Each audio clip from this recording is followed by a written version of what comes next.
It should be working. It should be. We're live. We're Johnny Five Alive on the internet. And my beautiful boy is coming through. I've been a busy beaver in City of Heroes. I finally got around to making that super villain group. Oh. And I'm very pleased with it. And not only that, I've made Donald Trump into a City of Heroes character. And I lovey-dovey love him. All right, we'll have to see. Okay. So I will enter into the realm of the virtual. We'll have to see and judge. Okay. Yeah, I'm pretty sure I told you I wanted to make like Donald Trump meets Mojo. Mm-hmm. I couldn't do it. Oh, really? Like I just couldn't do. I couldn't do the hair. I made him a thick boy, and I couldn't get the Mojo Clockwork Orange eyes. Oh yeah. So yeah. It's kind of a tall order.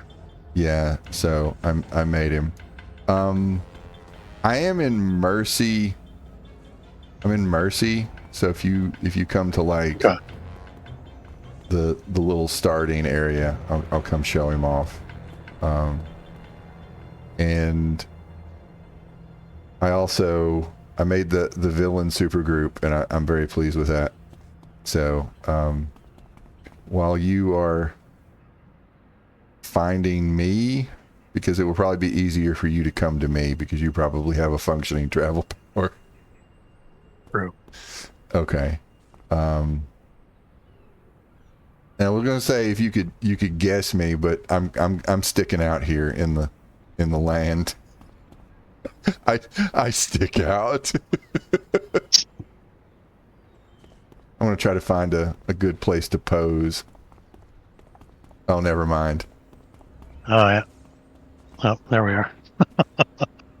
Kneel. As a communist, I refuse. So As a space communist. I ended up doing more dark side than Mojo, like way more dark side. Yeah, I definitely see it. Yeah, and also hovering around like the Baron. Yeah. Only you have a chair. If I could, that would be so awesome. Yes. All right. I need that hover chair. So invite me to team. All right. We're gonna do it. We're gonna just do a special team up. All right. Also, if you want anybody in the super group,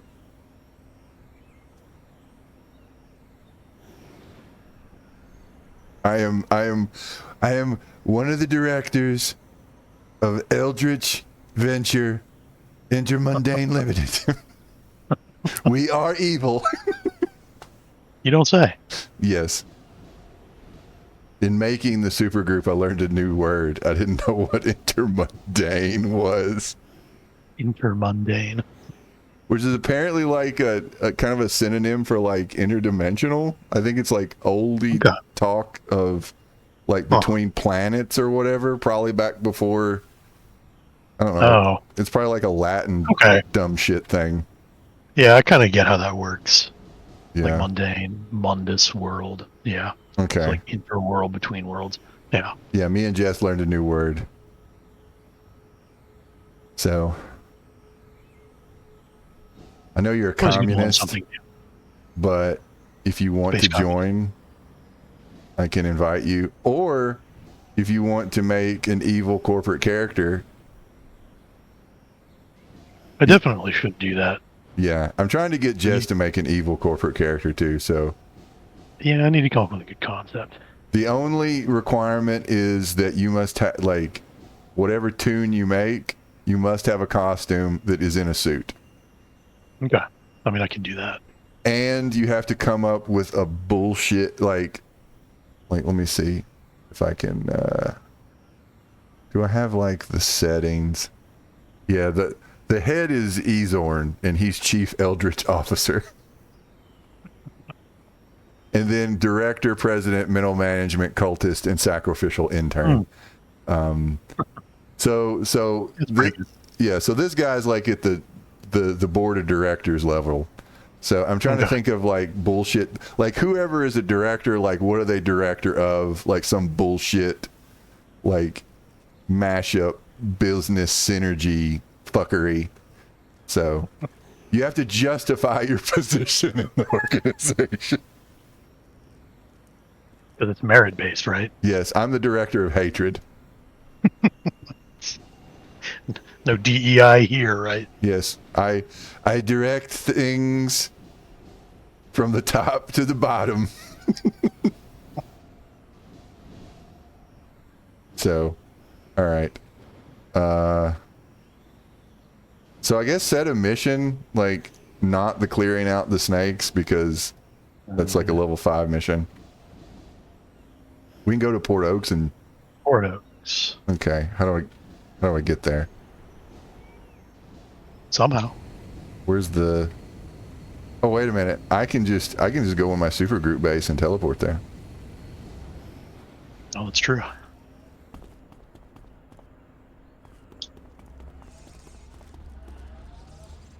I'll show off my cool supergroup base. The supergroup, like, this is too. There's too many dials and whistles on the supergroup, like trying to make stuff. Like this is something that took me hours and hours last night, just fiddling with stuff. All right, we're going to Port Oaks. All right, I'm in Port Oaks now, or I'm teleporting there. It's a game that can be very involved and very fiddly. Yeah. All right.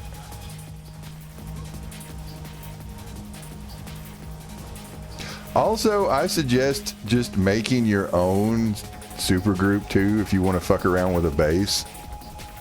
Oh yeah. Like it's like, you know. I don't know. I haven't done that just to do it. Yeah, just I don't know. Some sort of space communism or something. I don't. Maybe for communists only. I don't know, the commune of the collective toothbrush. You have to surrender your toothbrush as soon as you enter. Yes. Your underwear is people's property.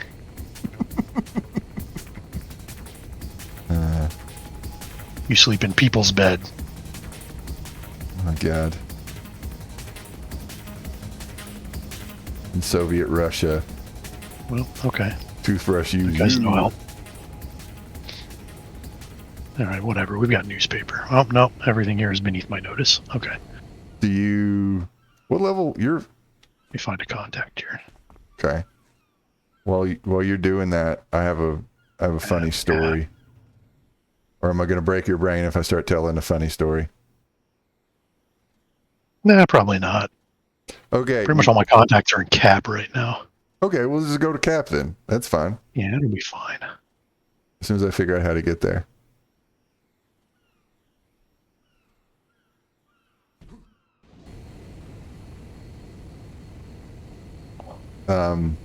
We went to go see Mickey 17. Oh yeah, how was it? I really, really recommend it. Both me and Jess really liked it.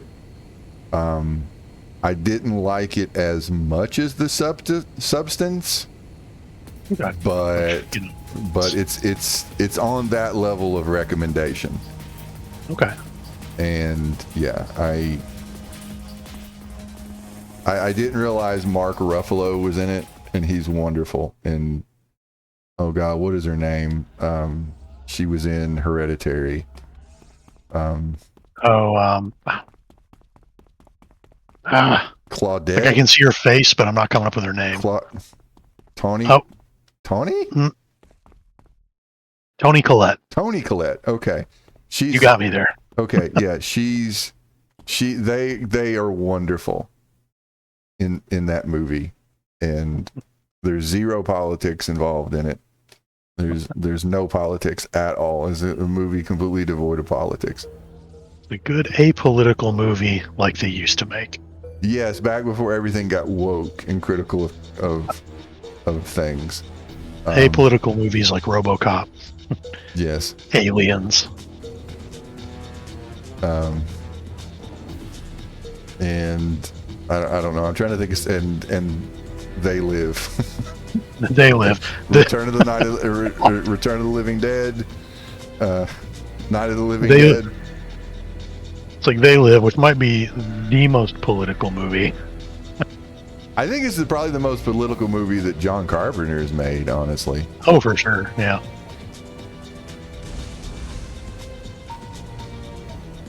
That's why I love it. It's kind of a mess, but... Yeah. But, okay, you know. So I'm trying to get that funny fucking story. We tangented all over the place. Okay, so we went on something known as a date. And so we had a nice little lunch and went to a movie, and we are olds, so we got there early. Plus, it's easier to do things when you don't have your kids with you. It's just easier to do things. Yeah.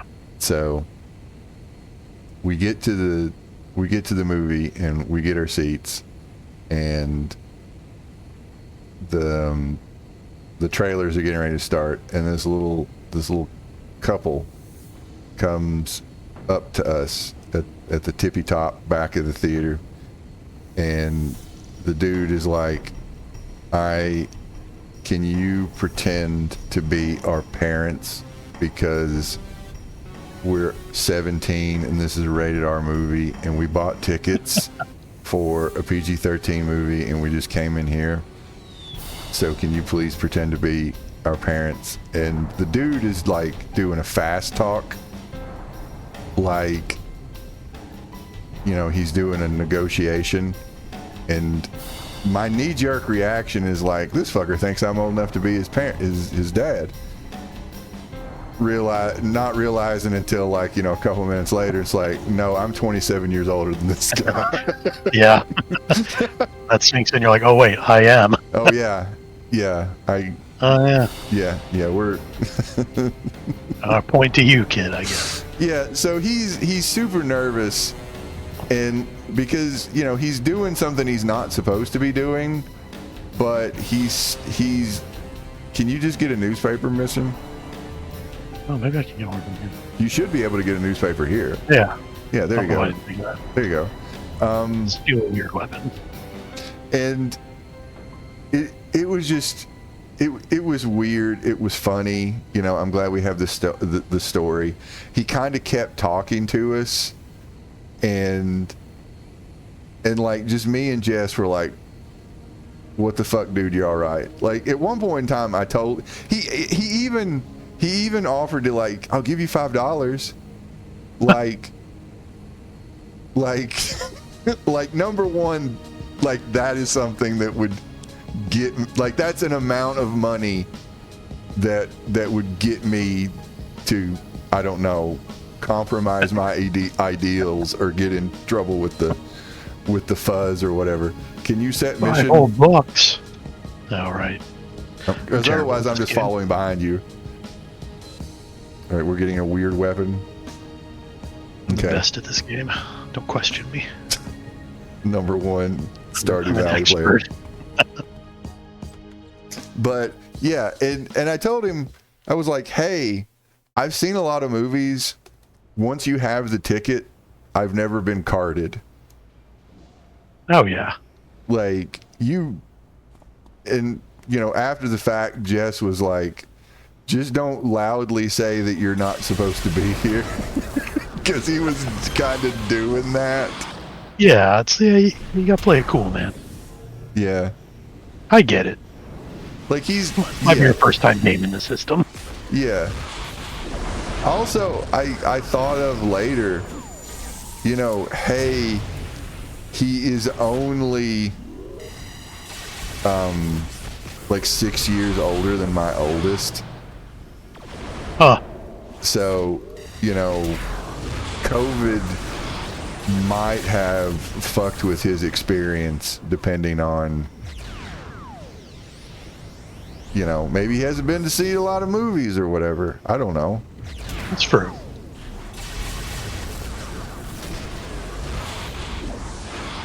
We're just gonna have a dog fight. Gonna beat my ass. Yeah, he's not gonna beat your ass.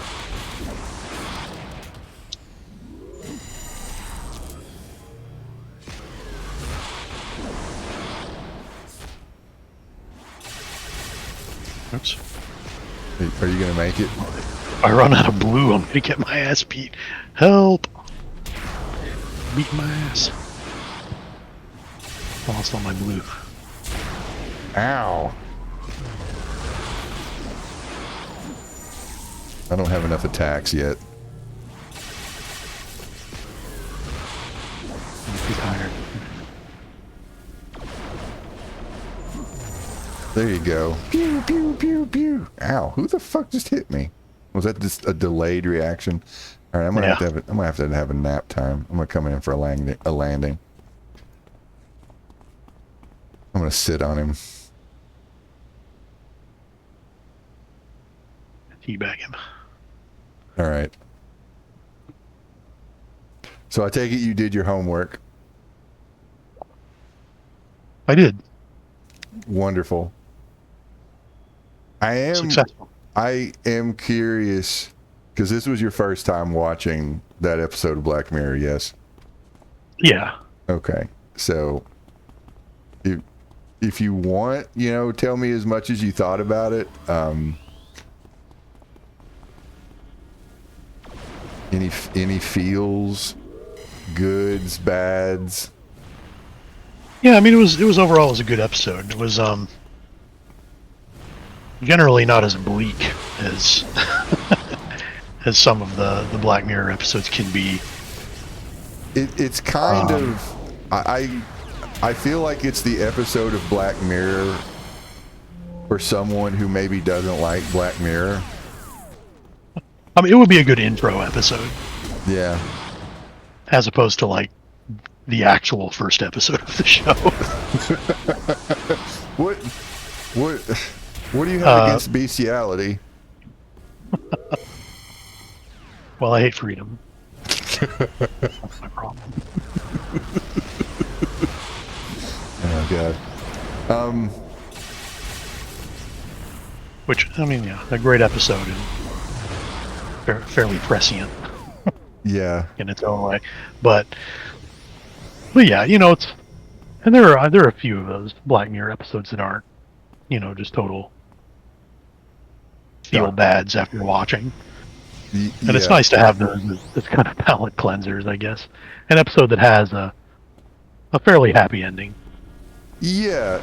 It's I think it's the funniest episode of Black Mirror. Okay.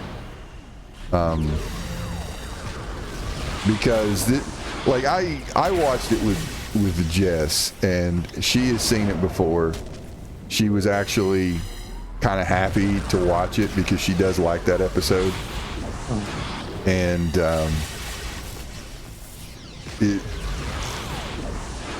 I forgot how funny it was. Yeah.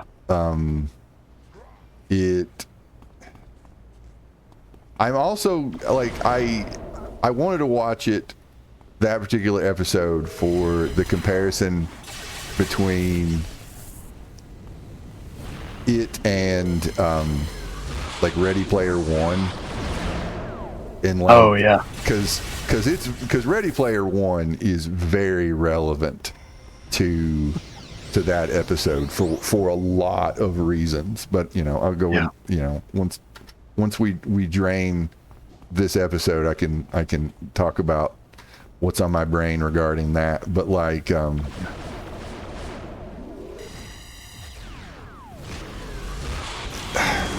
I'm trying to think where to fucking begin.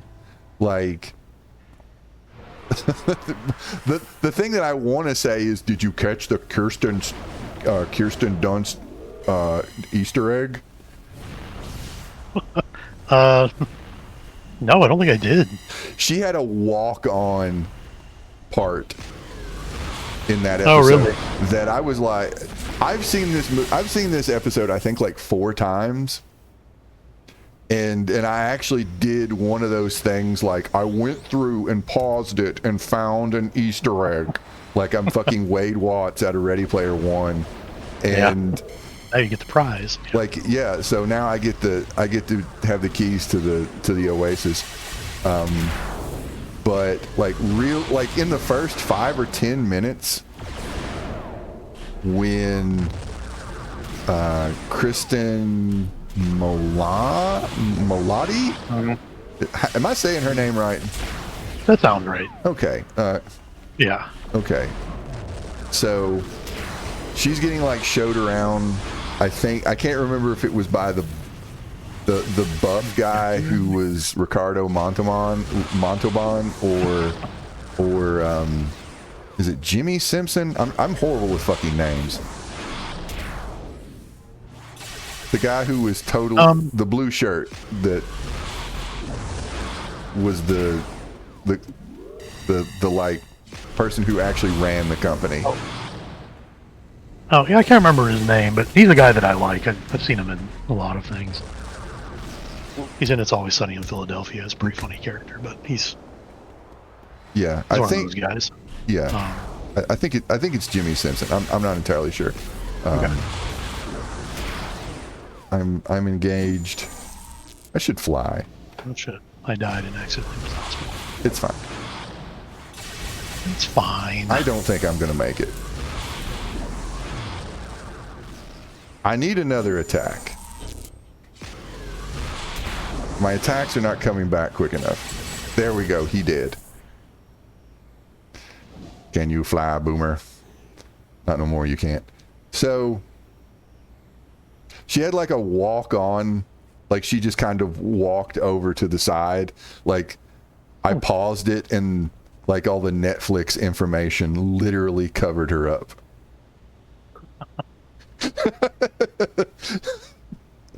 That is tangentially, that's something that I hate about streaming. Is you pause anything and it brings up all the gobbledygook. Yes. All over the screen, and sometimes I just want to take a closer look at something.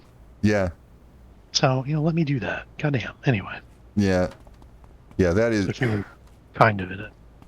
Yes, there's all kinds of things involved with streaming services that are bullshit. Yeah. That is one.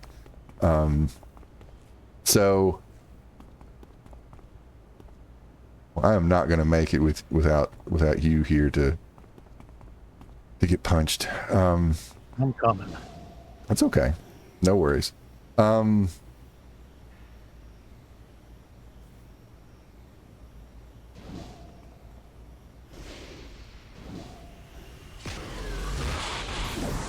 Well, I guess for lack of, I don't know, dead fucking silence and brain for mush, one of the things I really want to talk about is my disproportionate hatred of Ready Player One and my wovey-dovey wov for this episode, because like I think it's clear that the people wanted to make this episode, and I don't know if this was like Charlie Booker's,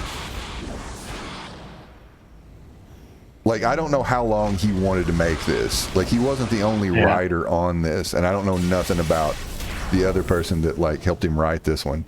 But like, I don't know, like, someone clearly has a love of Star Trek. Yeah. The intro to it, where it was even shot like 60s style. Yes, the like the soft focus, and it's invoking old Star Trek, TOS Star Trek, without just copying it. And weirdly, a good example of that is Jesse Plemons, who is doing William Shatner without doing a William Shatner impression. Yes. Yes. Like he gets like the cadence and the diction down. Yes, he is doing Shatner, but not. But he's not doing. Yeah, he's not just doing an impersonation of Shatner, which is I mean, that guy's a talented guy. Yes. He's prestige Matt Damon to me. Oh, he's not Meth Damon anymore? No, he's prestige Matt Damon. Because he hasn't hawked any crypto. I mean, that helps. That helps, yes. Yeah, he's doing some, like, and he's going back and forth in between that. Because he's dropping the character, he's dropping the impersonation of this character that we don't know who it is, but assume that it's someone Shatner-esque. Yeah. But it doesn't spell it out. It doesn't spell it out like it would in Ready Player One. It would be like, I flawlessly executed a line delivery like William Shatner. It trusts us to understand the reference they're making. Yes. It's like you know what this is. Yeah, that you don't need to be too on the nose with it. Yeah, it's Space Force. I can't remember. Was it Space Force? Space Fleet. Space Fleet. Yeah. Yeah. You gotta get the material right. So yeah, it's doing it. It's trying. It's not copying. It's way more homage. So it didn't take me out of the story, unlike all of the references in Ready Player One. Yeah, they just end up kind of reminding you of other things you could be reading or watching. Yeah. Instead, instead of working with like tropes or themes of a Star Trek episode, which I don't know if you picked up on that, that it's a Godling episode. It is. Yeah, I was just gonna say it's like Squire of Gothos. Yeah, or Charlie X. Or that one with Apollo. Yeah.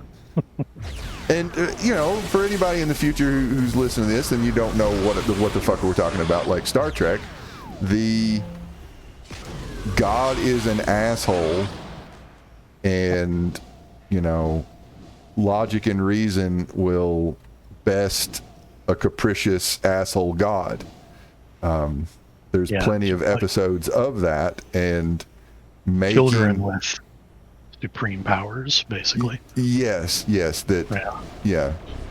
power without the reason, the intelligence, and the emotional maturity. Yes, it's a recurring thing, especially in the original series. Yes, but to the point where it actually just became like a reoccurring character with Q. Yes, but also different. Yeah. But it also made me think of the episode where somebody in Next Generation, that somebody claimed to be like a returning God, and and Picard had to he pretended to be like their devil or something. Yeah, the devil came back to collect their planet. To collect the planet. Yeah. Yeah. So it made me think of that too, because there was a lot of outsmarting the godlike being. What does God need with a spaceship? Yeah.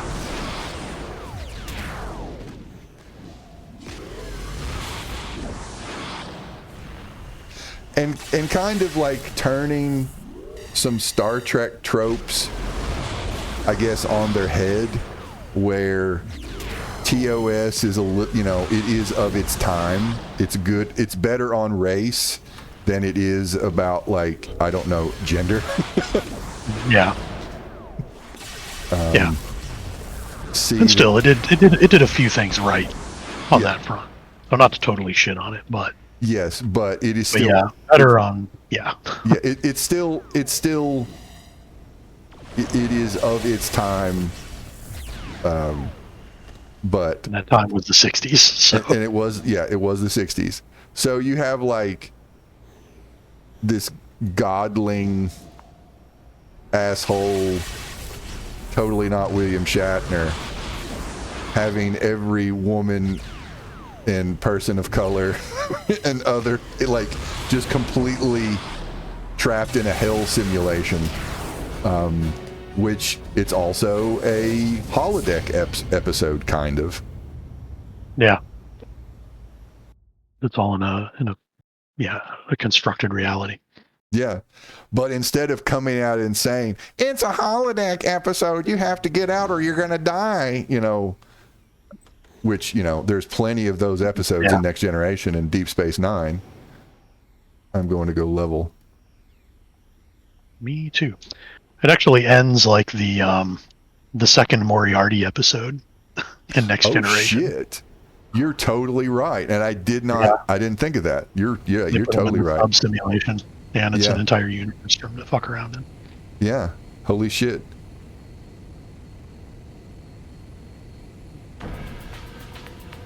You get 1,000 more points on the leaderboard. And I do like the first thing they encounter is just like a shitty toxic gamer. Yes. Which I did pick up on Aaron Paul. Yes. Because he has a distinctive voice. He's hard to miss. Yeah, he was also playing Jesse Pinkman or whatever his name is in Breaking Bad. Yeah.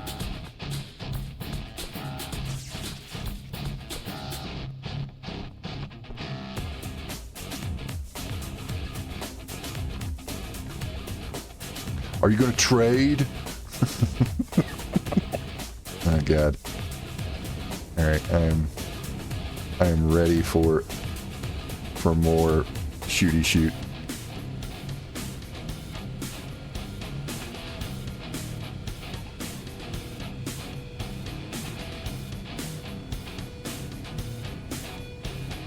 All right, am I good? I'm good.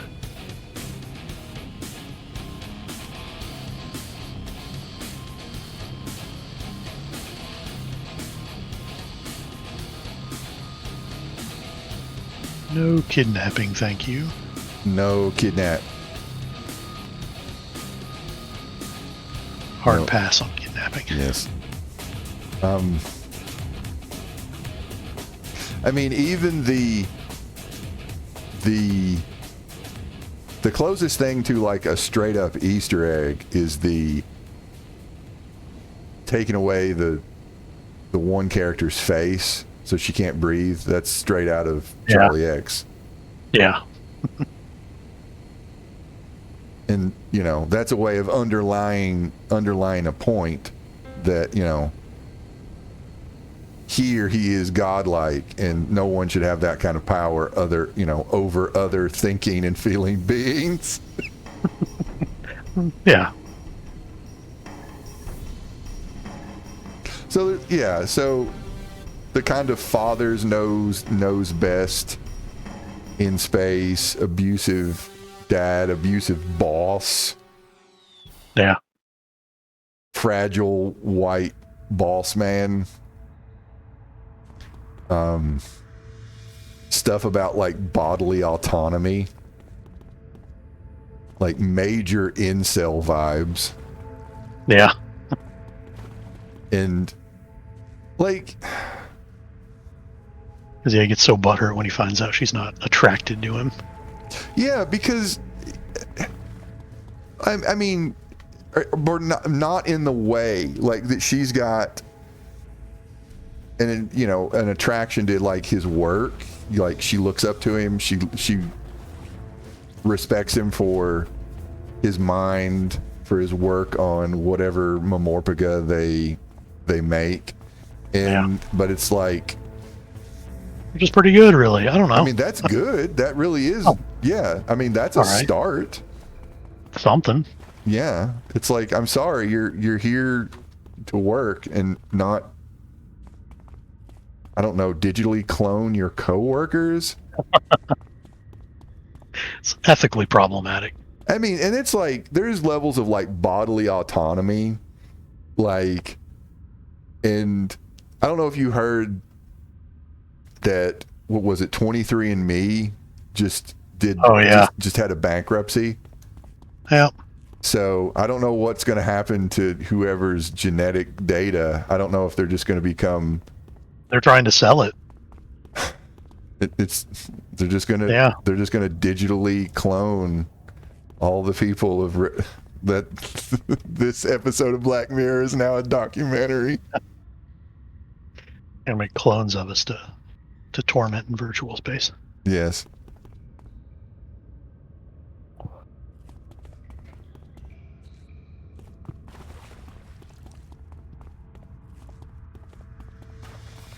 And like the whole incel vibe of he's attracted to women, he like pretty girl, but know not how to interact with girl. Yeah. To the point where he doesn't know how to interact with them. Even like when she flirts with him, he just kind of bleep doesn't know what to do. Yeah, he's just kind of blue screens. He blue screens. Yeah. And there's like an attraction, but also all of the character avatars not having any genitalia.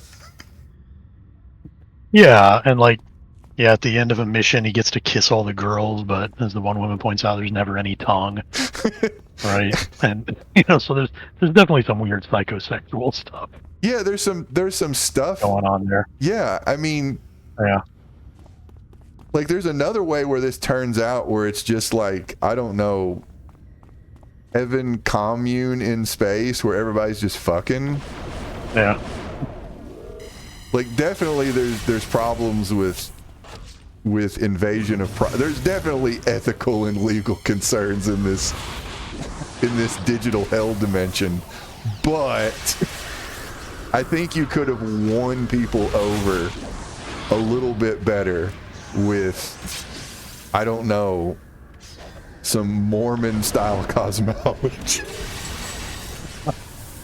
Something. I'm gonna give you a planet.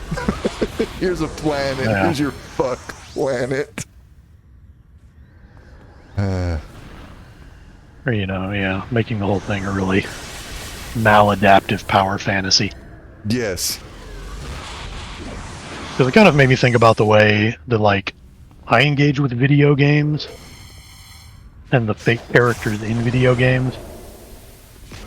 Because there's kind of this, it's a joke, or it's probably been memified, but kind of like, I can't, it's like I can't even be mean to the NPCs in a video game. I don't think I've heard this. Yeah. But, I think about, like, games that do have, characters interact with party members or whatever. Something like Baldur's Gate 3, right? Yeah. And, like, I always end up defaulting to... My character always ends up becoming, like, party dad. like, my job is, like, to help them solve all of their problems. Right? Whatever's going on, whatever little side quest thing they have, I'm like, oh, I'm there for that. I'm your ride or die for your personal mission. Whatever it is. Like older public, your companions. Yeah. Yeah, I'm like, let's go work out your problem. You're a virtual life coach for your teammates. Yeah. It's like, I'm the most powerful and capable person in the game, because I'm the main character. Yeah. Right. But it's like I'm going to leverage that power to help you live your best life.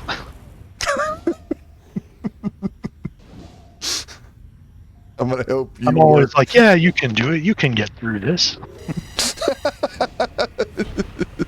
And if we have to go somewhere and kick somebody's ass, let's go kick their ass. Yes, we can. Yes, we can. Oh, God. It's like in Baldur's Gate 3, I'm like, you don't need to be part of some crazy shadow death cult. You have so much more going on in your life. You're better than this, Black Leaf. You're better than this. I'm going to help everyone be happy and fulfilled. And that's just my default mode.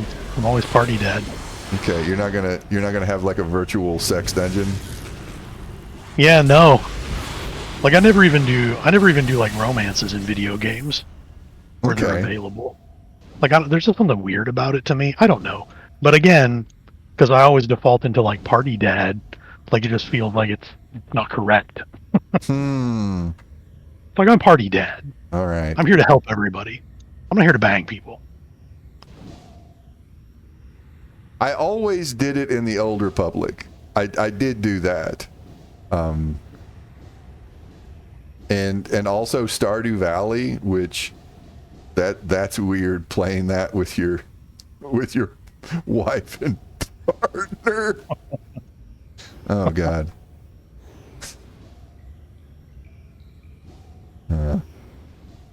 But yeah, I do see that if you default to that, it would be weird. Like you're not gonna, I don't know, date somebody that you've kind of pseudo adopted, or like you're their boss, Right. or whatever, or like, I don't know, teammate. Like I don't know that none of this is real. world's best boss is what I try to be. Literally world's best boss. Okay. Because you come to me and say, "Oh, I fucked up a long time ago. There are these assassins after me." I'm like, "Well, let's go take care of these assassins."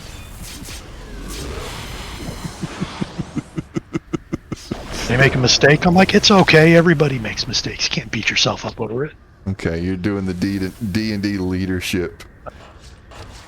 It's leadership, not management. Right.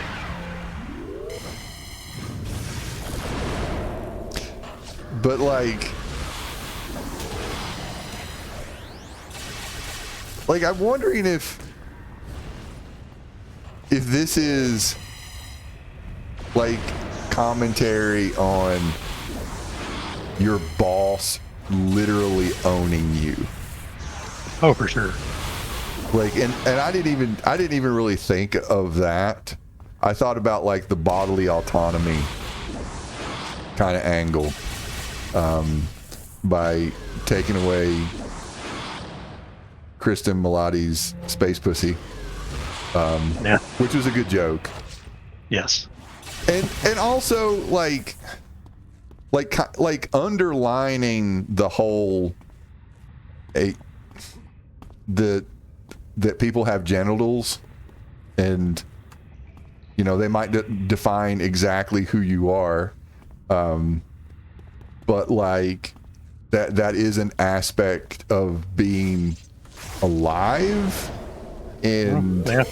and it's an aspect of like sexuality and pleasure, and dude, you dead. All my red just disappeared. It's fine. All your red is gone. Like I haven't seen the Barbie movie, but I think that is kind of part of the Barbie movie, that Barbie goes to the gynecologist at the end of the movie. All right. Yeah.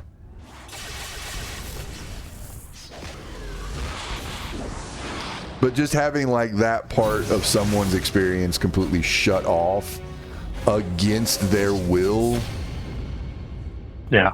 to where they're just in a metal box in a virtual hellspace drinking random Romulan ale or whatever.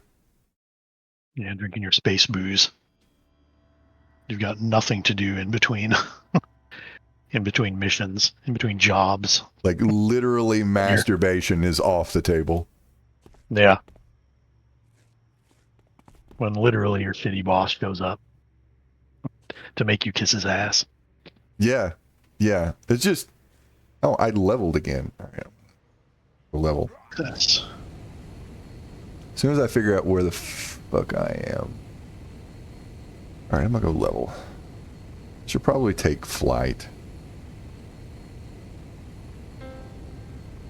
Okay, at least it's in the right direction. I'm going in the right direction. Okay.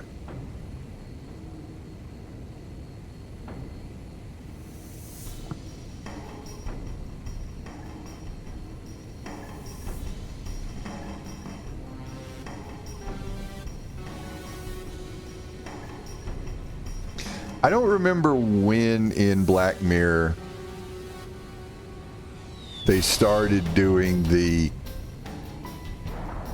copying of consciousness. They've got the early episode, the I'll Be Right Back episode, which is more like what we're dealing with now with AI. Yeah. Like trying to... Go ahead. Go ahead. Oh, I was saying, I wonder if it was the Christmas special. Actually, I think yeah, because there's a point in time in Black Mirror where they don't recreate consciousness. They just copy the data in like personality. Yeah. And they make it really trivial, like look in this light. Well, got your soul. Yeah. I need to buy some stuff real quick. Yeah, and it just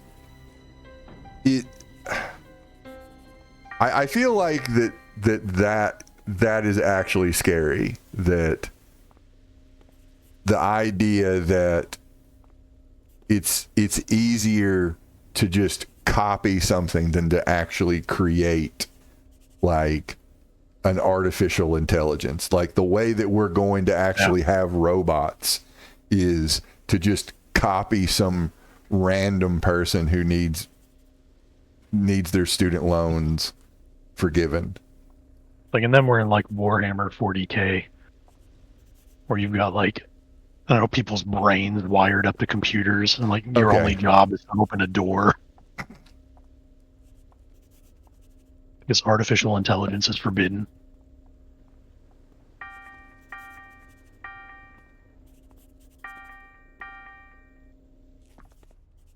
All right, I'll be there as soon as I get done putting my new reds in.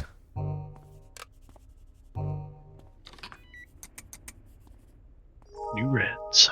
Yep.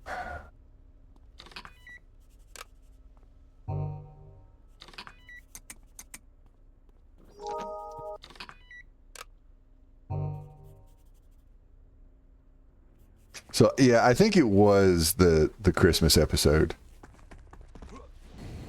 That sounds right to me. Yeah.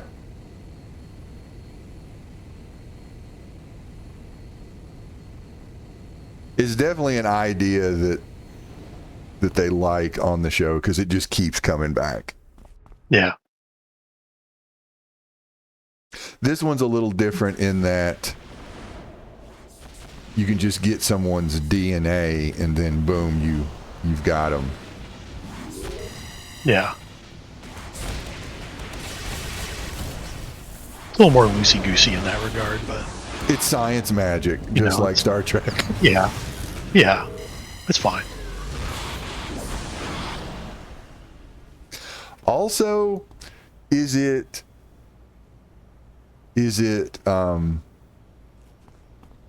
commentary or a reference to the transporter philosophical question? Like, does it just kill you and replicate you? Yeah. Yeah. You're just replicating, in a video game.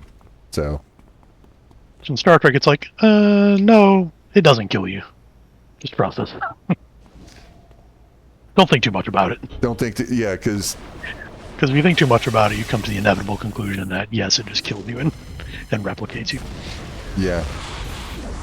Every away mission. You die, and then a perfect copy of you is made. Yep.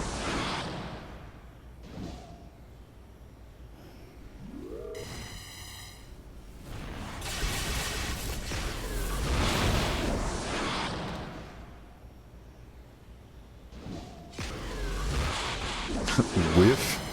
Pew pew.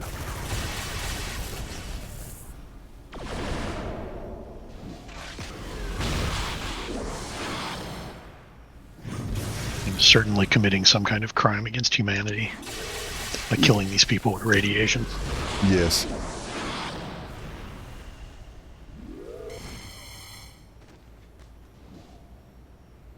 Hey, buddy.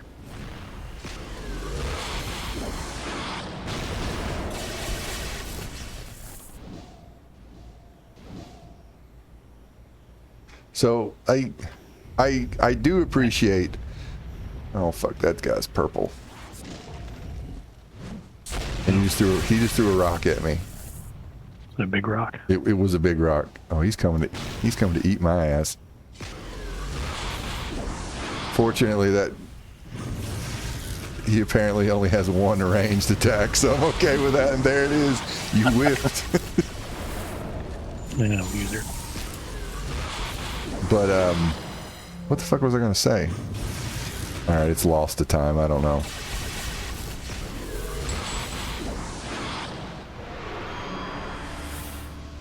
But on the something else that I thought of, you know, watching this and continuing to read Ready Player One, all of the fucking references, and actually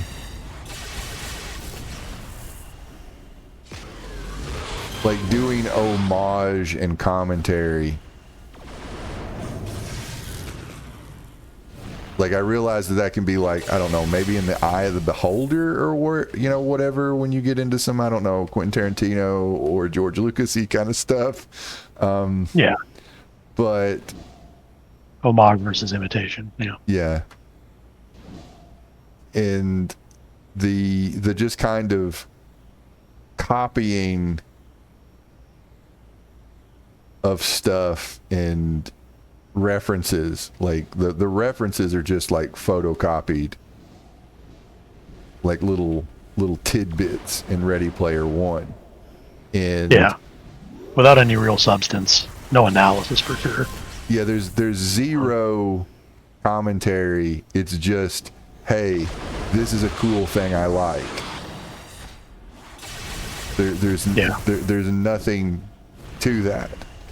That's why in the second book he attempts to do a small amount of crit on some things, and it is, I mean, it's pretty laughable, to be honest, but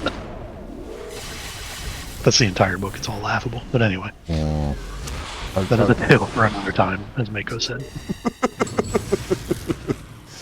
But when I read a book, I don't necessarily get lost in it, but I find that I am incapable of getting lost in the story because it is just made up of pop culture references from the world that I occupy. Yeah. And I didn't... It's really hard to get invested in what's going on. Yeah. And I'm bringing this up because the crew of the Callister, I want them to make it. Yeah.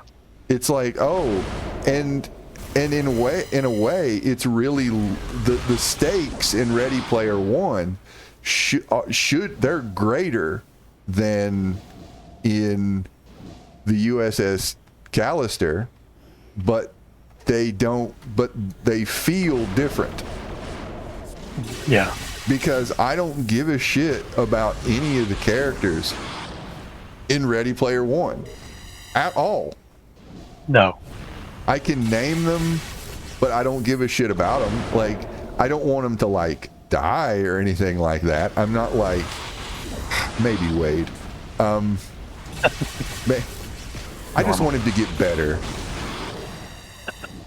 I want him to grow. I want him to grow. Yeah. I don't want anybody to die I don't want my fictional characters to die in a video game based narrative, whatever. But like, the stakes of the Black Mirror episode, you know, it's a bunch of fucking ones and zeros. Like, they're just facsimiles. Technically, they're not people. But the story, the talent of the story makes you care. Right. And so... because they act like people. They act like people. There's I'm like, what even is a person? Yeah, Do I even know? Fuck, I don't know. yeah. And one of the things that Black Mirror does over and over again in its like, I don't know if it's anti-futurism. Like, I don't know what term there is for this, but it is not like technology is going to save us. It is. Oh yeah, it's Technology is going to do some cool stuff, but it's also going to have a lot of unintended consequences, and technology is going to make things weird. yeah.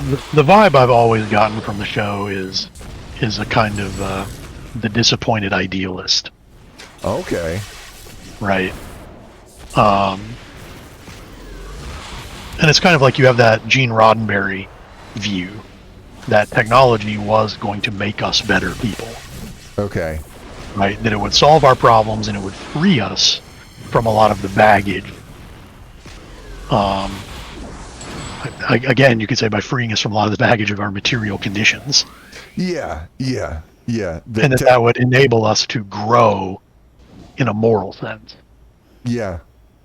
That Right. we could be better. We could have more fulfilling lives. We could do important work in space. In space. Yes. Yeah.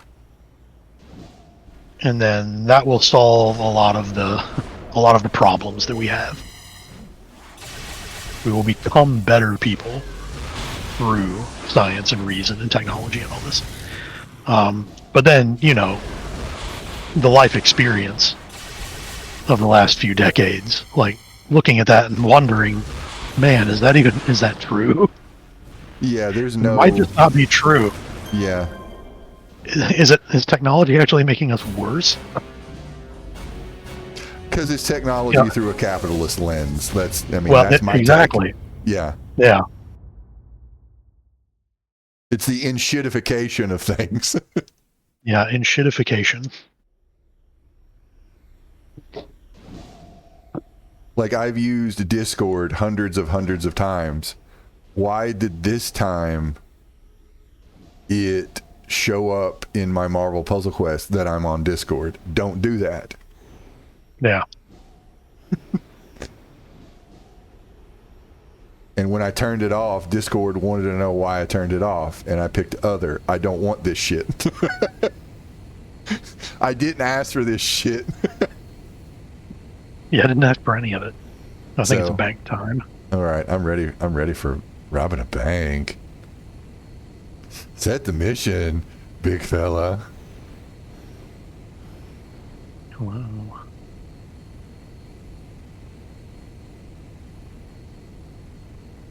Oh, I have to return to a contact. Or you got to go talk to. You got to talk to the broker and get the mission. Oh, that's right. Yep. Boris. Yeah. The fuck is Boris? Boris is. Boris. Boris is over here. Oh, I see him. Boris. Boris the Russian, you don't say. So instead of, like, I guess, techno-futurism, it's techno-realism? I don't know. Somebody's got to have a term for it. Well, techno-cynicism. Okay, yeah. Because again, what is the cynic but a disappointed idealist, right? Okay.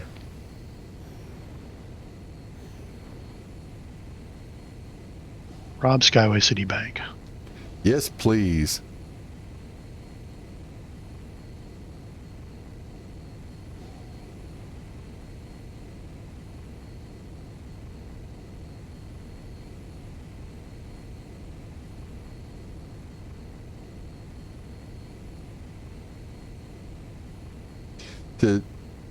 To fill the void, because the void consumes the living, or whatever DDO reference I'm thinking of.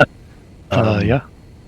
I feel like that I had an epiphany reading Ready Player One, and this is like the nexus of my problem with how the characters are done and how references are done in that book versus like the episode we just watched of Black Mirror. So to refresh you and whoever the fuck is listening to this,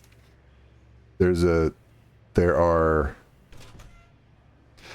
5 main characters who are competing in this contest, and they're the first characters to get keys on this Easter egg hunt. And you've got Wade, who goes by Parsival. Parsival? Yeah. Yeah, Parsival. Artemis, who is the girl. H, who is the friend of Wade. And then you've got the 2 Japanese characters. Oh God. Oh, Dido. God. Is it Dido? And Shoto? Saito. I want to say Saito and something else. I don't know. I don't remember. Big sword, little sword. Yeah, as Japanese stereotype characters. That is a discussion for another day. Oh, that's one I'm happy to have. Okay, yes, but I'm there with you on that. Oh, let's get the bank first, and then. Okay. Let's get the bank first, and then do what we can. But yes, there's no gongs or bad Asian accents.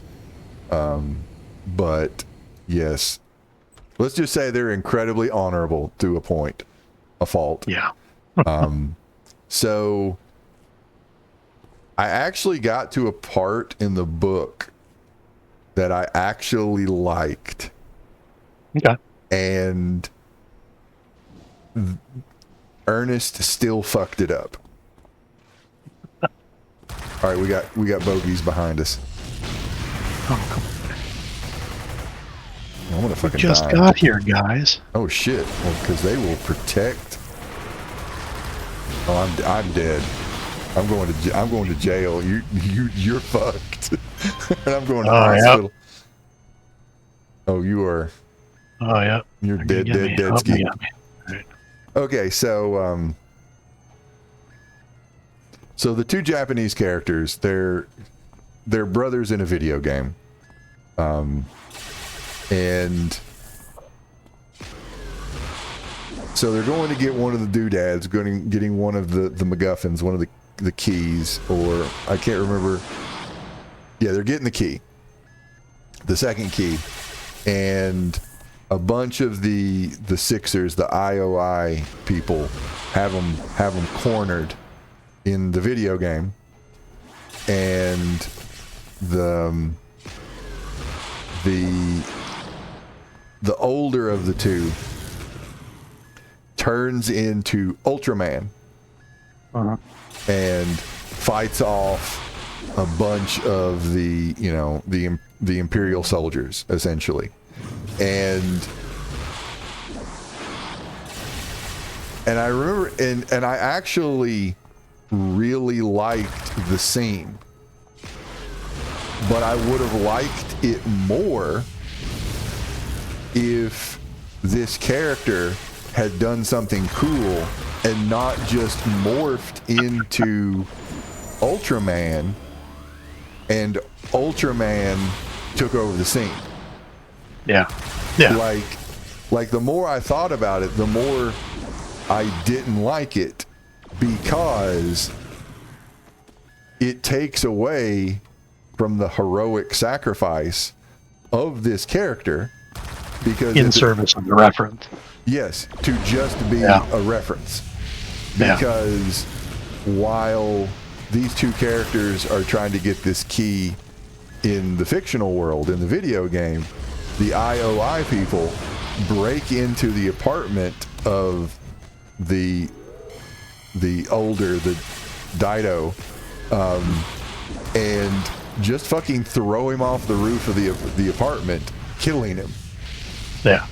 And that was actually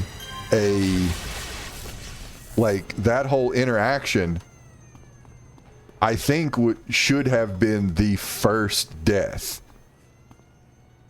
And I think it should have came earlier. Because probably so. Yeah. So Yeah, that should have been your stakes raising event. not the bomb on the pizza. Yeah. But again, he wanted to have a Death Star moment. Yes. Which this could have been the Death Star moment. Yeah, So, if you'd had any sense of, like, I don't know, subtlety or yeah, storytelling, yeah, whatever, instead of wanting to do like a straight up Alderaan gets blown up. Yeah. Lots of people get killed, right? It could have been much more personal and more affecting, because then the stakes are, I mean, it would have worked just fine. Yeah. So the optics of it notwithstanding. Yeah. So I mean, the minority characters gets killed for the plot, but anyway. That I didn't think of that, but unfortunately, that is a yeah. They're just so honorable, though. And that's just how Japanese people are, didn't you know? Especially Japanese nerds. Oh God, they don't have a rich tapestry of subcultures. They're not in Japan that you could draw from to sketch your Japanese characters. Don't do that. Just make them like fucking samurai. Just samurai and Ultraman. Yeah.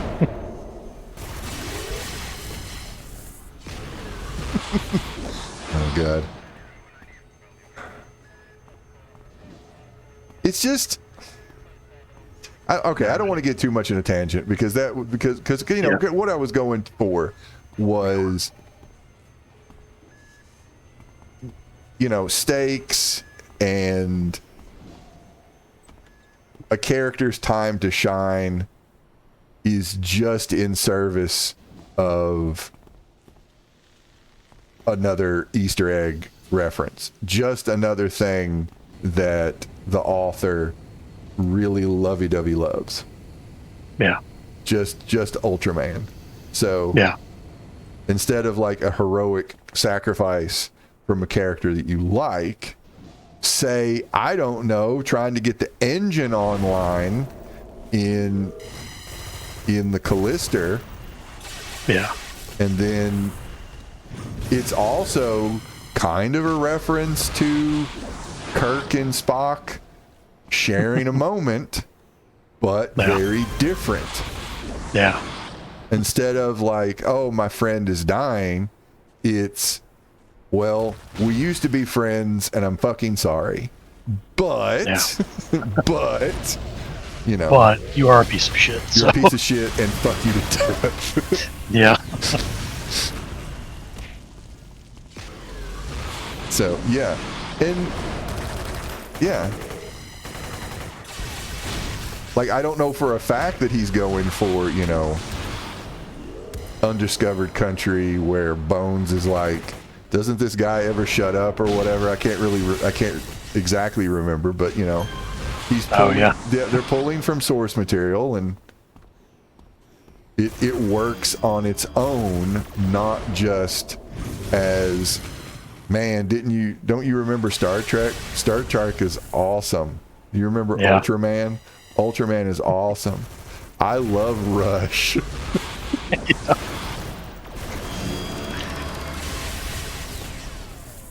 I'm like 2 chapters after the Rush episode, a Rush chapter, and boy did it give me American Psycho vibes, talking about Huey Lewis and Whitney Houston and shit like that. It really did. Yeah. And, you know, again, not intentionally, so. Yeah.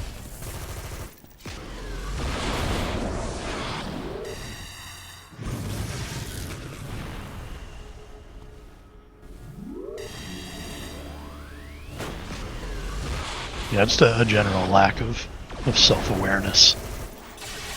It's pretty omnipresent throughout the book.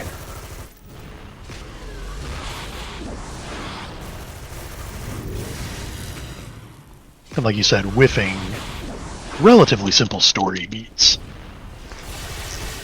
You know, like a heroic sacrifice. You know? Like, think Gandalf. Like, Gandalf didn't automatically, or I should say, let me put it this way: Obi-Wan didn't turn into Gandalf. when he died. Yeah, he got to still be Obi-Wan. He was a space wizard, but he still got to be, you know, Obi-Wan Kenobi. Yeah.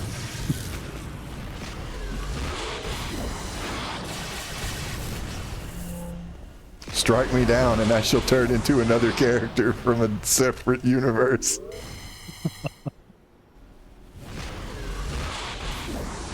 Yeah, if he just turned into Gandalf. Or if he, like, you know, said, "You shall not pass" in the middle of the fucking fight with Vader. I mean, that would just be so out of place and annoying. Yeah, it would pull you straight out of it. Yeah. And fatally undermine the weight of the scene. Yeah. Yeah.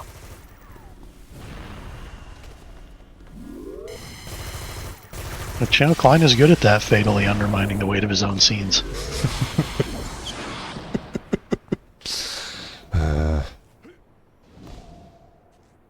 Taking things that are relatively boilerplate, you know, assembling a plot out of Lego or constructs or something, and then just kind of whipping the implementation on it.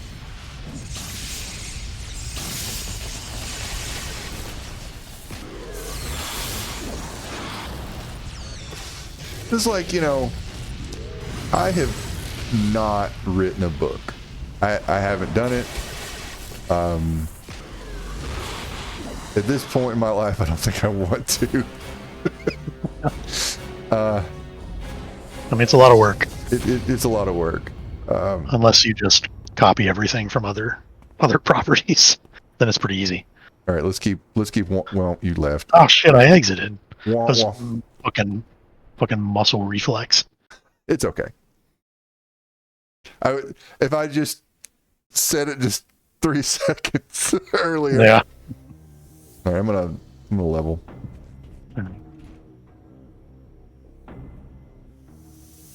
Like, I don't want to make this a stream of just shitting on the work of Ernest Cline. Yeah. I don't know. I feel like there's more value in a compare and contrast, like where it works and where it doesn't in certain things. But like,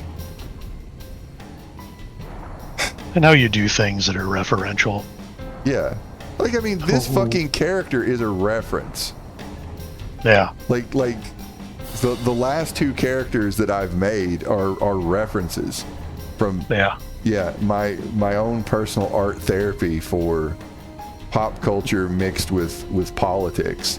My wearing of a certain Cheeto Mussolini's skin in a video game.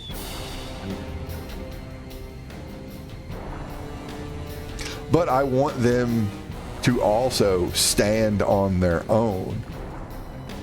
Yeah.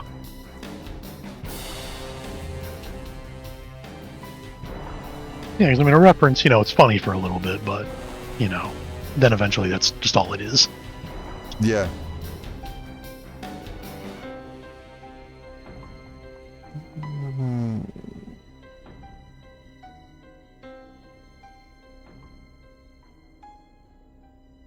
So, you know, you can have a character and it's like, oh yeah, this character's basically Superman or whatever. Yeah. Right. But, you know, by God, you better do something else with it. And You better keep going. Yeah, a lot of people have done that. You know, Homelander, Sentry, Right. Plutonian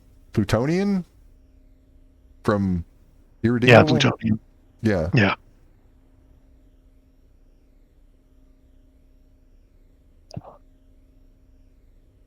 It's like, come on, people. Or fucking Hyperion is also another one. There's, I mean, Yeah. like so. Yeah, there's a lot.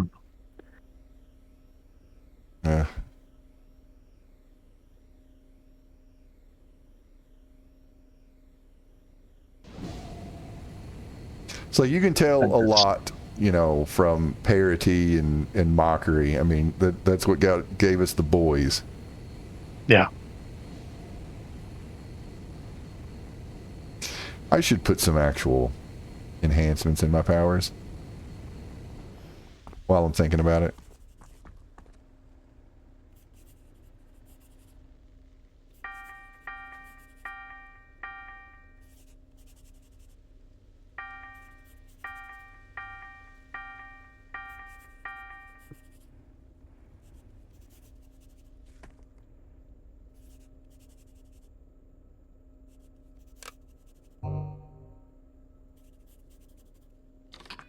Do you have anything else you want to add to the Black Mirror talk? I don't guess.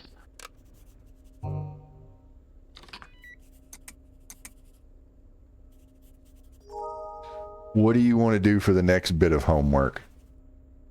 You want to pick, or you want me to pick? Oh, did you have something in mind? 'Cause I don't have anything in mind. I have things in mind. Okay. I'll have to think of some stuff, but I guess the easiest thing is keep going on like Black Mirror.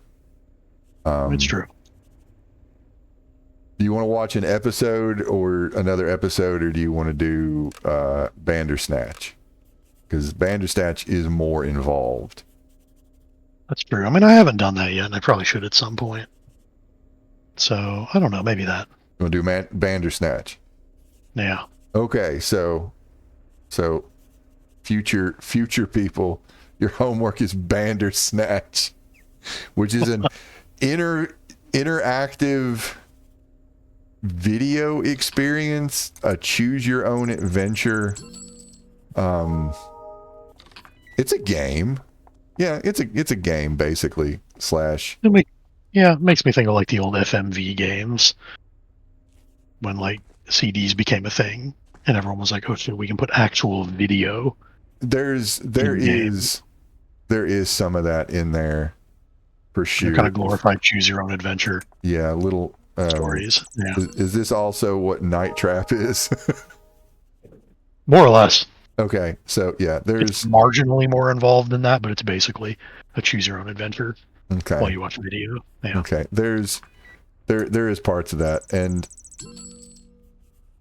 years ago when it came out, me and Rick both watched it like independently, and we got different endings. There are multiple endings. Okay.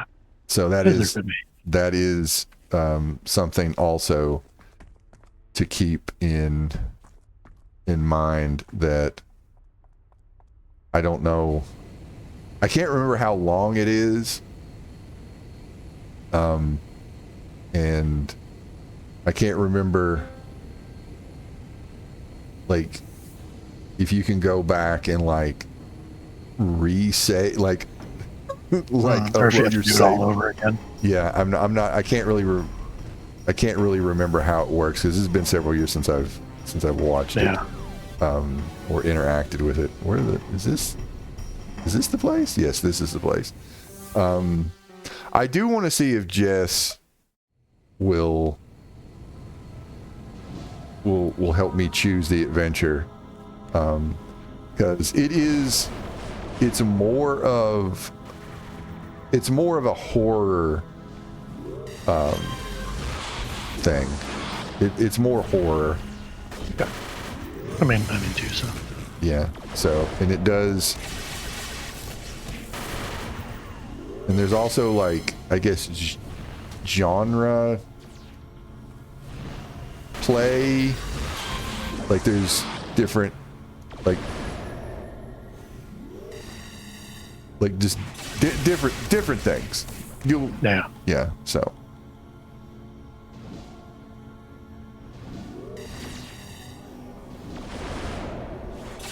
I did really enjoy it, and it is very much a different experience.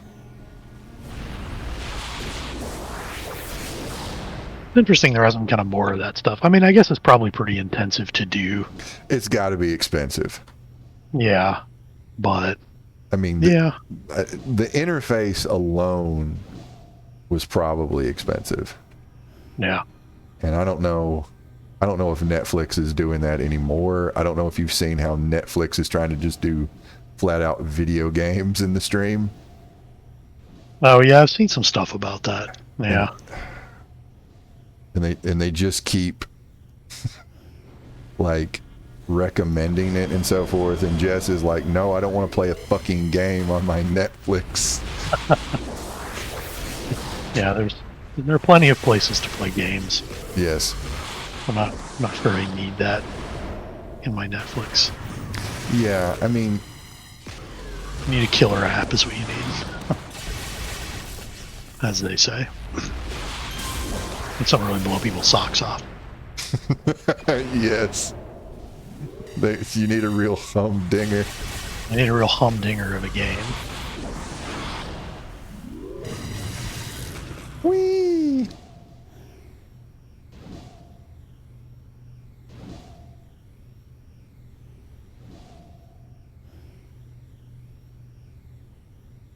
I just like the whole hovering with like my feet kind of dragging the carpet. I kind of feel like that this is... It's that scene from The Craft when Fairuza Balk is hovering menacingly. I mean, that's what I thought of, but I didn't specifically write this scene for that. You guys remember that? You remember that? Yeah. Remember that? Have you seen that movie? Oh God. I don't want to start beef with Ernest Cline. I don't want him to write poetry about us.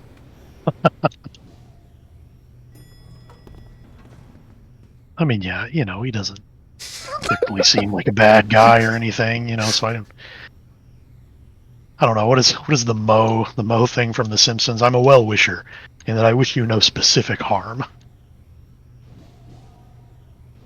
All right. Go up the elevator. We have to go find Mario. Yeah. Let me get that plumber.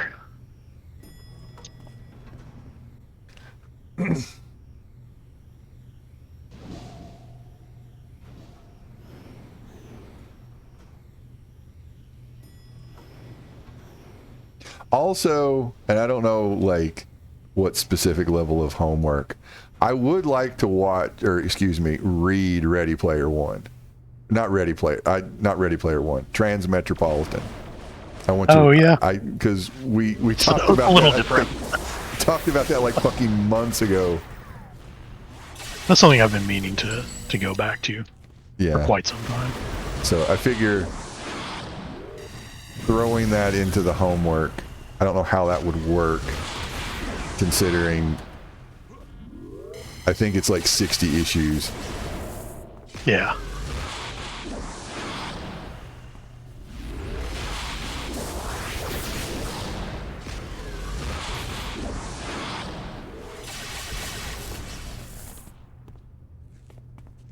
There are several things that I would like to go back and reread, like Preacher, The Boys. Yeah. I forget, did you read Ex Machina? The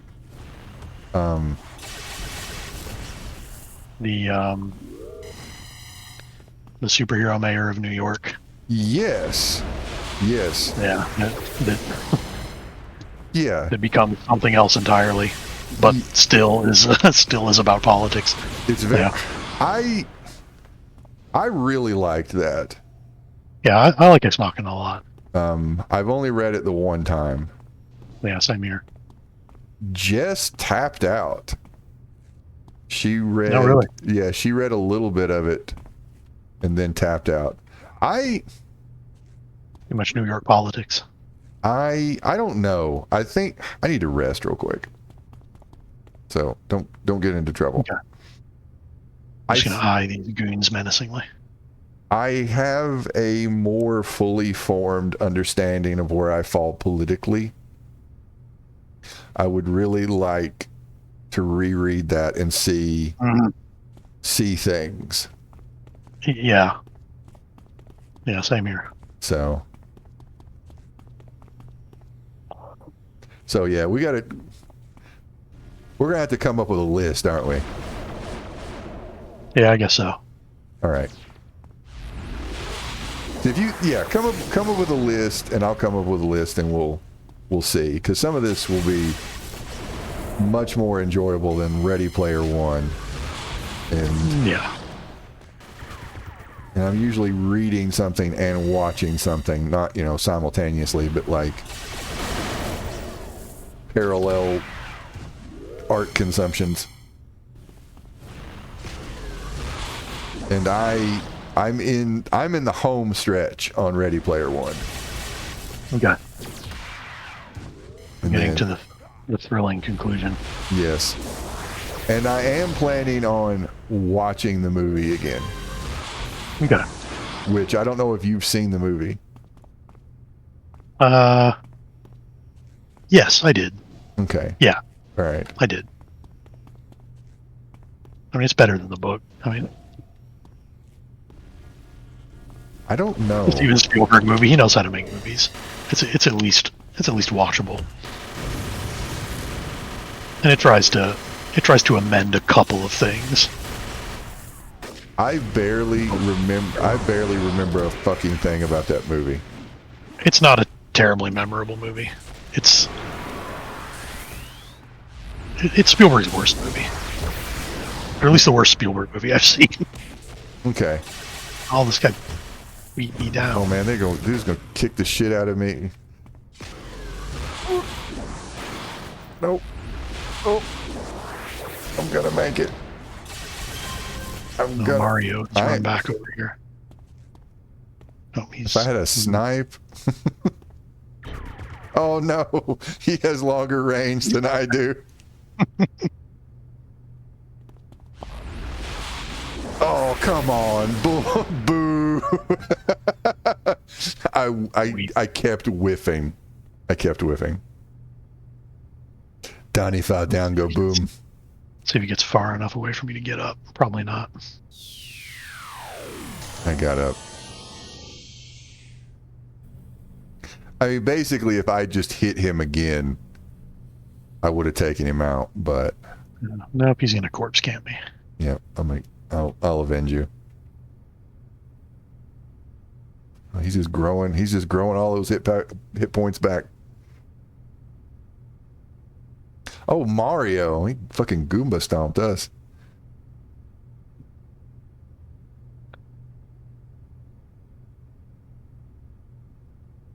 Come on, give me on the blue back. All right.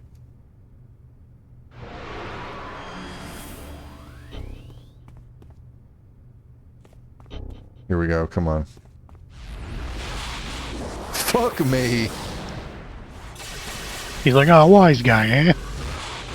Fill you full of lead. There we go. He did. See, imagine that happened like, I don't know, a minute earlier. What I choose to believe. Yes.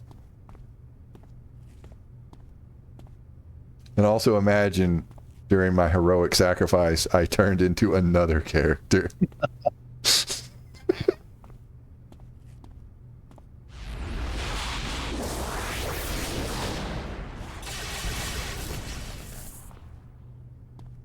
Another something we've been watching is we started watching the Masters of Horror series that Showtime did quite some time ago. I forget exactly when it was. Okay. But that's the one. It's a series. Every episode is its own 60-minute thing, but the hook is that every episode is directed by like a real director, right? You've got like a couple of episodes by John Carpenter. You've got Joe Dante does a couple of episodes. Cool. Yeah, and we did that because we wanted to watch the one that Takashi Miike did. Okay. Which is pretty infamous because Showtime decided not to air it. Really? Yeah. Takashi Miike did an episode called Imprint with Billy Drago. And he submitted to Showtime. He did Audition, right? Yeah, Audition, yeah. Okay.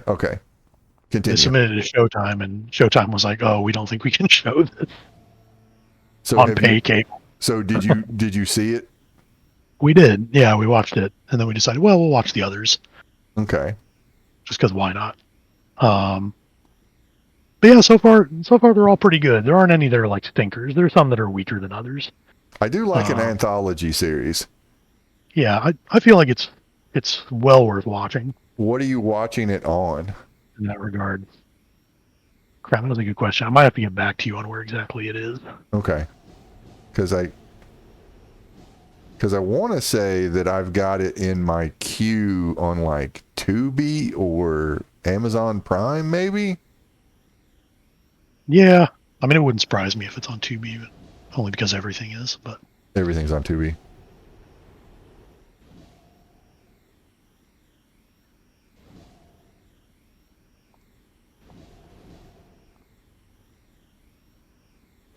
So you would recommend? yeah. Okay, because I didn't have Showtime. Same here. Yeah. So and this is something that's come up before, but I just don't know anything about the series other than various horror directors had took turns. Yeah, it's pretty neat. There's some interesting stuff. There are a couple of adaptations of things. Joe Dante does an adaptation of the Screwfly Solution. I'm not familiar. Okay, I won't say anything about it, but Okay. it's a pretty famous short story. It is a feel bad story, and it is a Okay. feel bad 60-minute version.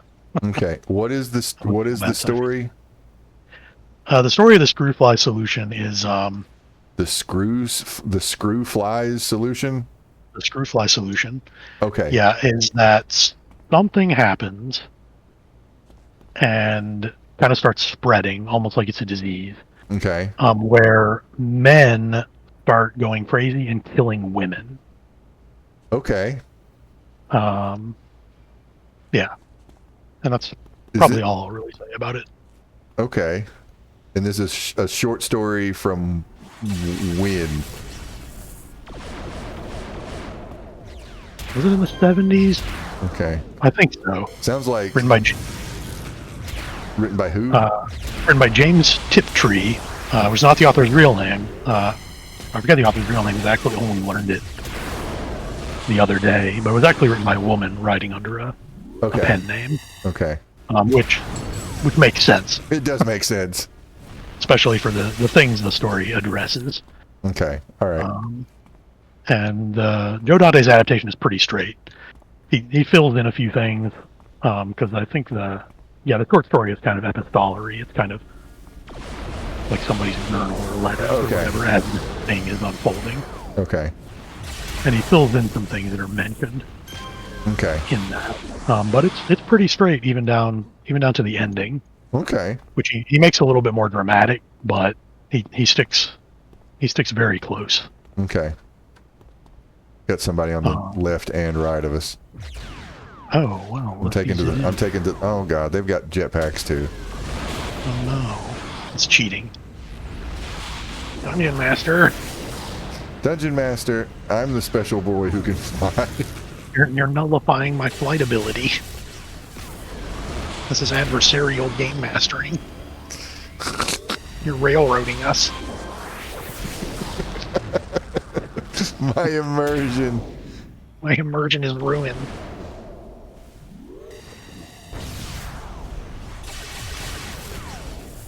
But yeah, so far none of them have been stinkers. Okay, that's good.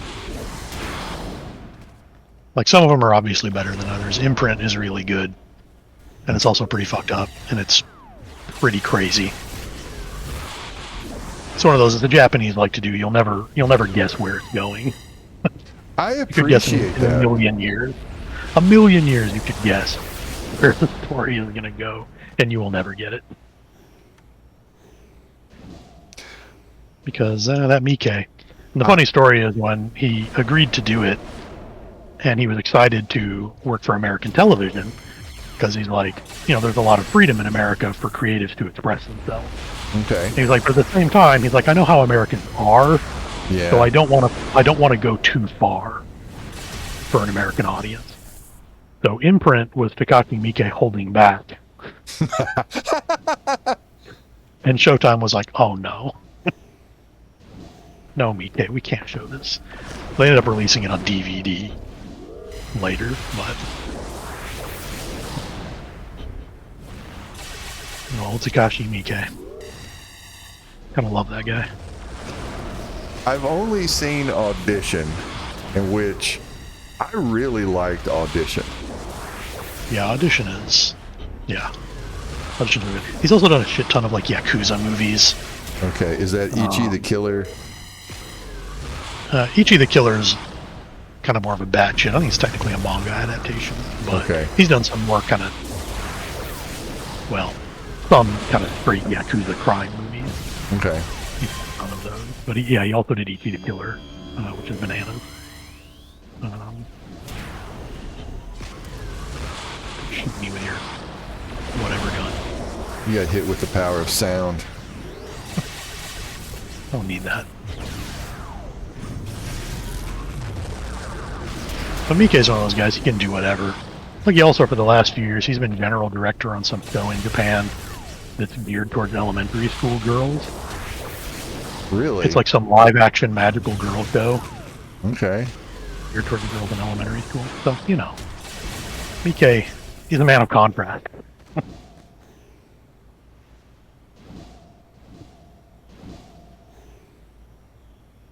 But also, I think a man who likes to get paid. Stuff costs money. Which I respect.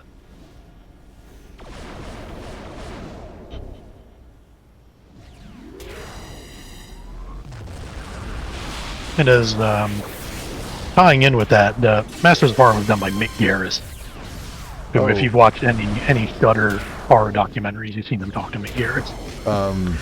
Matthew Modine with long hair. Yeah. Is he related to Matthew Modine? Because he could be his brother. Not that I'm aware of. Also director of Critters. And some Stephen King stuff. Yes. Yeah. But he did like an unofficial third season of it for NBC called Fear Itself. It doesn't have the pedigree. It's not like John Carpenter wasn't directing any episodes of Fear Itself, but it's also a horror anthology thing. That one's much more hit or miss. Okay. For NBC. They kind of unceremoniously canceled it. It got preempted by the Olympics one year, and then they just didn't air the rest of the episode. Oh, that's shitty. Yeah, it's pretty weak. But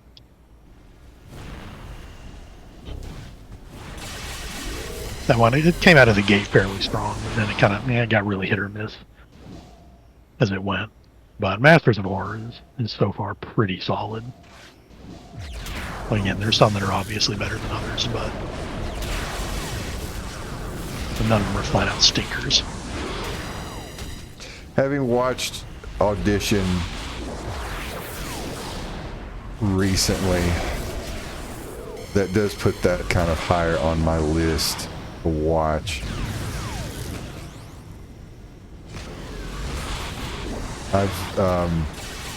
It's pretty good. Each episode's like an hour long. Okay. Other than the Black Mirror episode, I've been watching some stuff on Shudder. I watched the Japanese Ring. Oh, okay. I had never seen it, and I think I like the American version better. I think that's fair. I like the Japanese one better, but that's not because the American one is bad. That's just kind of like a matter of taste, I think. I think they did a good job with the American one. Yeah, because honestly, I feel like the weirdness on the recording, on the tape, was turned up in the American version. Yeah, they did a longer version. Yeah, of the tape in the American one, which I think was a good choice. Yeah. And they don't have the random psychic boyfriend. Ex-husband. Ex-husband. Yeah, and yeah. I think my problem with the problem I had was the main. I forget who's in the American version. Who's the lead? Naomi Watts, right? Naomi Watts. Like, it's Naomi Watts's movie, and whereas like Psychic X, he kind of comes in and just mansplains everything. That is true. So basically the reporter is basically there to just be scared and lift buckets of water. Yeah. And I didn't really understand what the purpose of the lifting the buckets of water was, other than to like expose the body.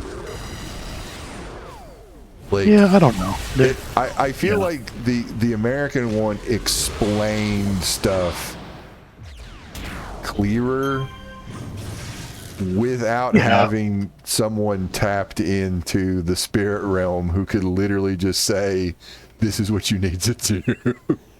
Yeah. And it does have Brian Cox in it, I forgot about that. who I always like to see. Yep. So, they did a really good job. Yeah. I got the sense that maybe the American version had a bigger budget, and maybe they just like, Oh yeah. So. Yeah. Because I really liked Audition. Like, I was actually surprised at how well I liked Audition. And I liked how it earned the payoff, so to speak. Because because the gory stuff in Audition, that's why it gets talked about. Like, that's why Chris Jericho in a Shudder documentary is going to bring it up. Right. but there's so much more than that. But yeah. Audition. So for the longest time, I didn't watch it because it was like, I don't just want to watch this torture porn shit. Yeah, when it's actually a fairly small part of the movie. Yeah. And it's getting to that point, to the point where I kind of forgot about what was going to happen. Yeah, I think Mike at one point said that his objective in making the movie was he wanted the audience to be bored for the first hour. Oh shit, why did I go to hospital? But I think that's just kind of a cheeky way to say that he wanted to kind of, like, he wanted to backload all of the shocking stuff. Because, the first part of the movie almost plays like a romantic comedy. It does. And if you think about it, it's like a little bit skeevy. Like, he's doing these fake auditions. That's incredibly, like, just skeezy. But it's also very rom-com. Yeah. Like, it's something that would be just skated over in a romantic comedy. But if you think about it, it's like, that's a little bit skeevy. Like, he's not a bad guy, and he's not trying to do anything. But he is. Awful. But he is. But this isn't really great, right? Yeah, this is incredibly skeezy. And You should tell his friend this isn't a good idea. Yeah, and I'm wondering, like, was that was part of what was being said, right? Yeah. I mean, without being so didactic as to be like, he's getting what he deserves, because that's not really it. It's more complicated than that. But yeah, in a way, he gets what he wants. It's just. I was down to like 1 hit point. I'm in their base, touching their things. I win.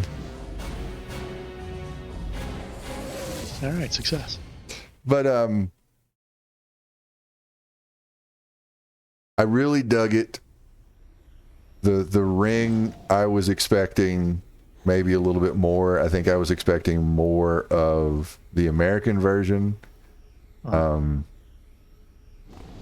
psychic stuff I actually kind of liked more, just from the kind of, that's something that's in Japanese film so much, and it's I don't know, a cultural difference. Like, Yeah. So I find it. Yeah, it's interesting. Yeah, I find it interesting, and I'm gonna go level. Okay. Oh, we gotta find the mystery box. What's in the mystery J.J. box? Abrams mystery box. Yeah, we're gonna find out. Steal the mystery box from J.J. Abrams. We're gonna find out the truth behind the island. No, we won't. No, we won't. We're gonna find the truth about Jack's tattoo. This week on Lost. Oh shit! The secret behind Jack's tattoos. I also need to do some shopping. Finish. Away I go. Let's see. What actual level am I? Can I? How do I find this out? ID. I'm only level 9. Oh, shit, fuck. What do I need? I need 2 damage and a damage resistance.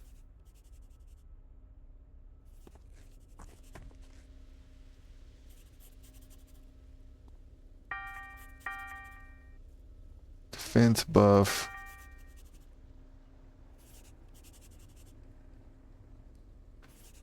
One of these.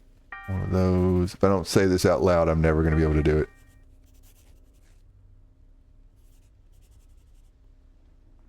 I watched the original Evil Dead for the very first time. Oh, I haven't seen that in ages.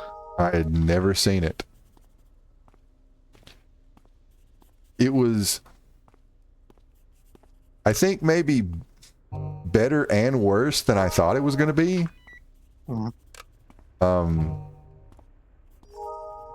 Because it's kind of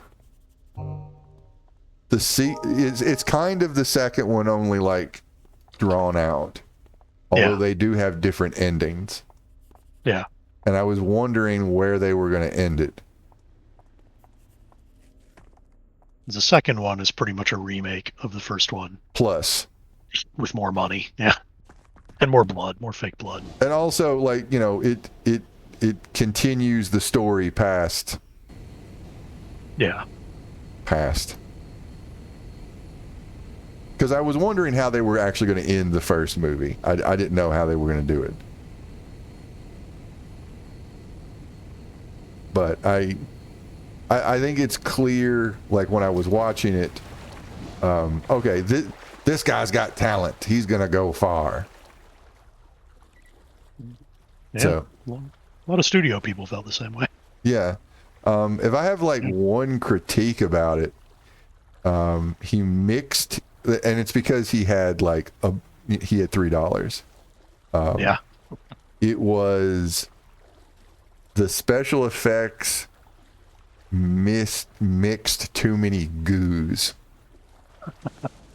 There were too many different colors of goo, and yeah. I'm trying to get. So that's my take. That's my commentary. There were too many goos. You gotta cut back on your goos. Because there was like a point in time where like there was a claymation effect, which I wasn't expecting, and I was pleasantly surprised. Yeah. And it was like in that there was like some applesauce coming out of somebody's sleeve, and I'm like, don't mix your goos. Yeah. And the demons like spit out some milk. And it's like, yeah, it's very much like what fluids do we have on hand? Yes. That we can use in the movie. Yep. What do we got? So I appreciate the streamlined red blood, black blood in the sequel. Yeah. Yeah. It's refining his process.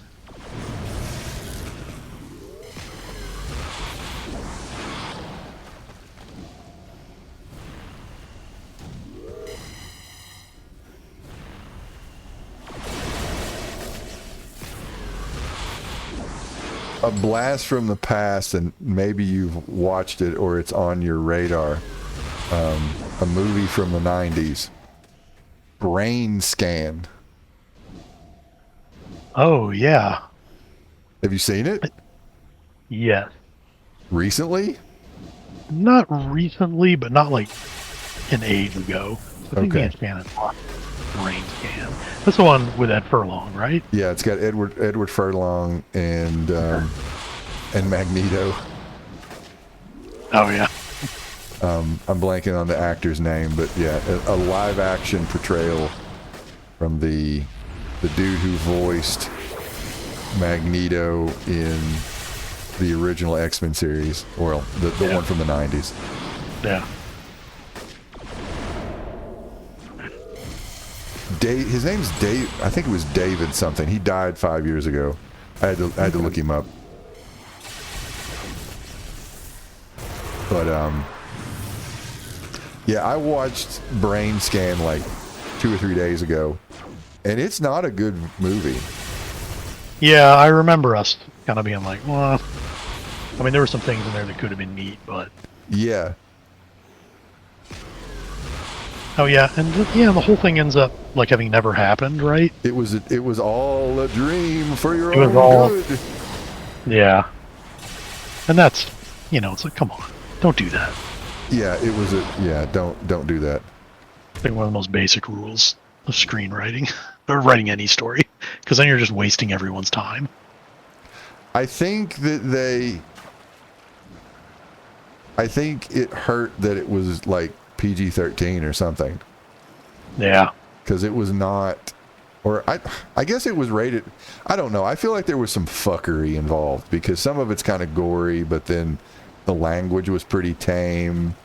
Yeah, I kind of remember it seeming to have like an identity crisis. It had difficulties. Like, is this supposed to be like a movie for young teenagers?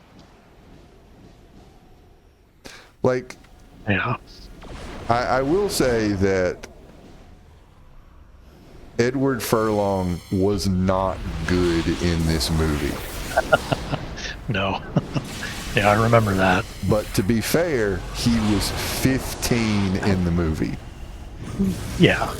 And I don't know if you thought this, but as soon as I saw the love interest, I was like, I have to look up their ages. She is clearly older than him. Oh, yes. By 8 Yeah, I do remember years. that. Yeah. Yeah. He was 15 and Yeah. yeah. Yeah, he just looks like a little kid Yes. compared to her. It's just so bizarre. Yeah. I can't last name Hargraves. I can't remember her first name. Okay. But she was the mom in 13 Reasons Why, which was a Netflix show that I watched a couple episodes of. And I'm sure other things, but I was like, I've seen her somewhere. But yeah. Yeah, as soon as I looked him up, Edward Furlong, 47, okay. Oh, this lady is 55, so... So, all right.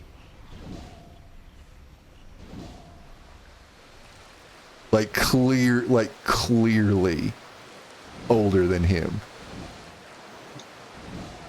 And I guess, like, he had some it boy cred because T2. Oh, yeah. But, Oh, yeah, he did. He was on, like, fucking, like, Tiger Beat magazine and shit. Yeah. Yeah.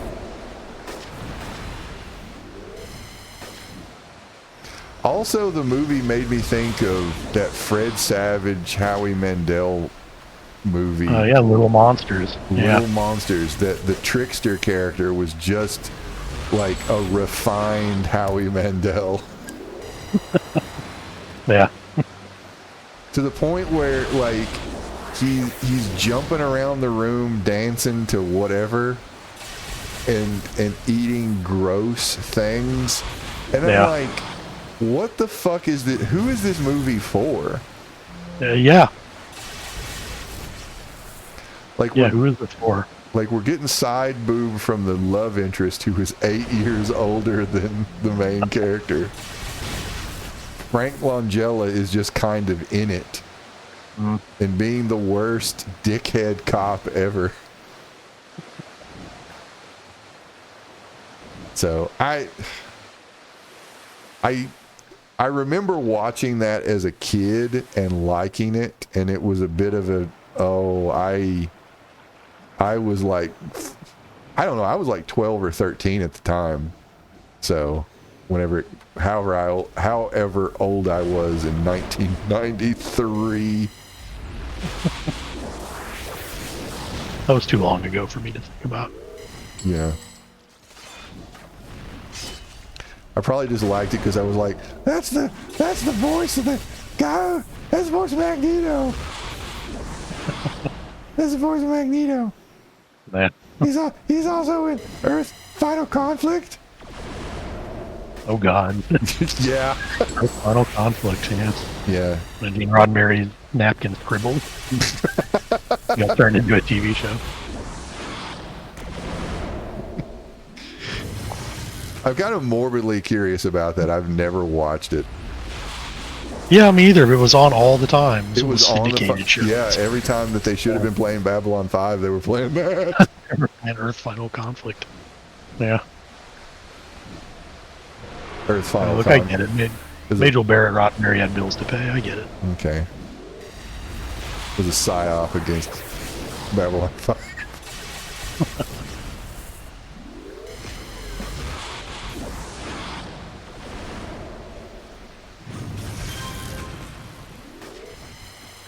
Speaking of, I do need to watch Babylon 5 again. Yeah, Babylon 5 and Farscape are two things that I really want to go back and really watch it. I'm hoping to get either wife or maybe a daughter on Farscape, honestly. Yeah. I kind of feel like there's enough, because like Jess is watching K-dramas.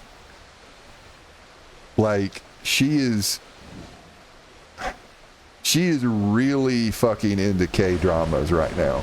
Like to the point where I'm just letting it run its course because eventually it will burn itself out.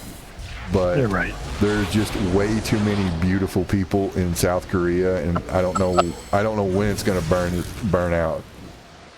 Yeah, I don't know. I mean, they keep making them. They yeah. So I don't know, but she quite literally had to. She didn't have to do this, but it made Netflix unusable for me. She had to take her profile out of the joint profile because it was just basically nothing but like it was just completely. Are destroying you in South Korea? Yeah. So yeah, it's dominating your algorithm. Yeah, she had to separate it. So yeah, and she's got some sort of other app that she's watching, like K-dramas and I think she's tried to watch some Chinese stuff too, but it's mostly just from South Korea. I mean, and she's watching some of it with Olivia too. They're enjoying it. My youngest goes into another room and colors in the floor while they're watching this stuff. And I get on the treadmill. Like, we're going to bank it up. Bank it up. All right. I'm trying not to fuck it up this time. Okay. See what happens. Hopefully we won't just get fucked over right off the bat. I'm going to get another. Thrown directly into jail. All right. Do not pass go. I am going to buy a couple more dramatic improvements. Because the auction house is wherever you are. It's very nice. Unless you're in a supergroup base. All right, I'm ready.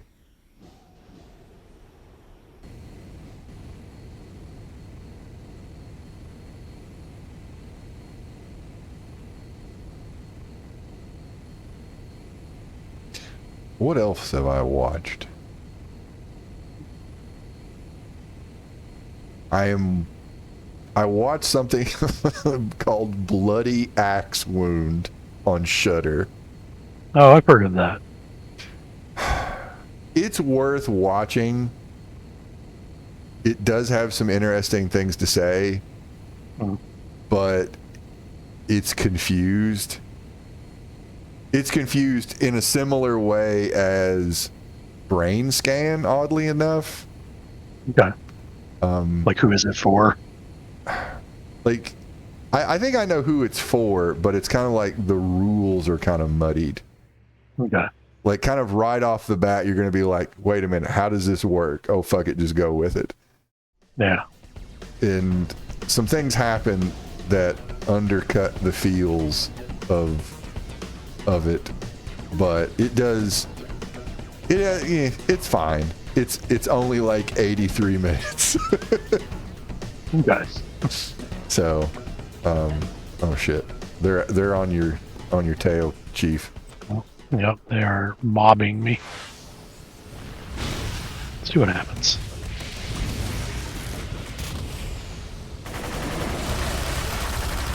Well, if I could hit somebody.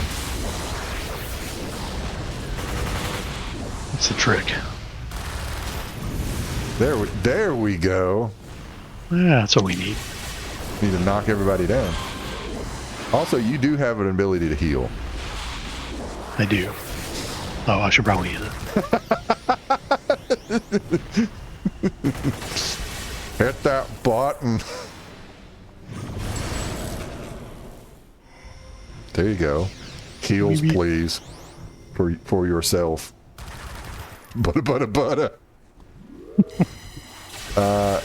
The movie I'm watching right now, I still need to finish it. Possession. Oh, okay. Have you seen that? Yeah, I like Possession quite a bit. It's I don't know what I'm in for. I'm like, I think 30 or 40 minutes in, and I saw the part where Sam Neill is like cutting his arm with the electric meat slicer. Oh, okay, yeah. Yeah. There's it is a weird movie. It is. And it just kind of gets weirder. Okay. So I don't know where this movie is going to go. Yeah, I don't think you could guess, really. Okay. Although marriage is difficult. It is right about one thing. Marriage is difficult. Yep. I mean, yeah. You could even say that's kind of the message of the movie. I really, yeah. I do think that is kind of what it's going for. That dude, marriage is hard. Lots of weird things happen. Okay. Does the movie only get weirder? Yeah. Okay, cool. Yeah. I'm down for that. And the ending of the movie is pretty wild. Okay. I know, like, nothing. Like, I didn't even know this movie existed until it showed up on Shudder. Okay, that's good. That's probably the best way to watch. Okay. Yeah, as close as possible.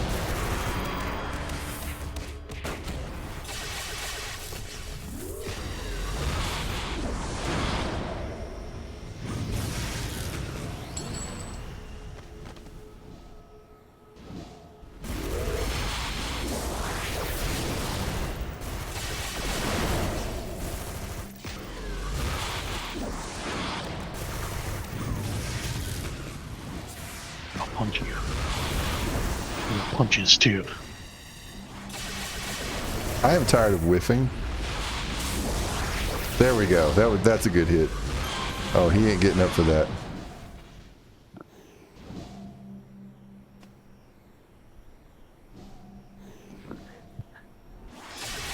Do not burn the money. Where's the fucking money? Stupid fucking asshole.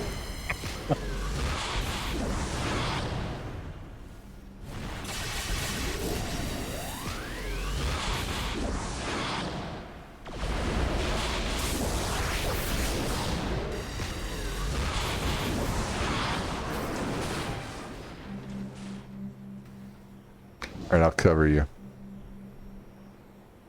And do not click the exit. Grabbing the money. All right. Pew, pew, pew. Yeah, I'll just miss. It's fine. That is the luckiest private security guard ever. Yeah. The supervillain shot at me, but they all missed.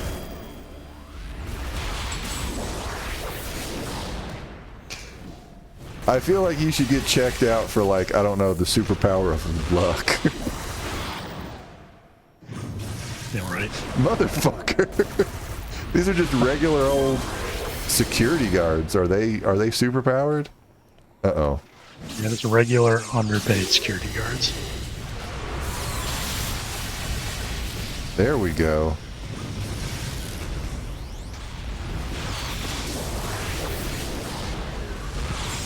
Get you with some debuffs. Nope, I'll get electrocuted though. Alright. Alright. I think that's all I've been watching.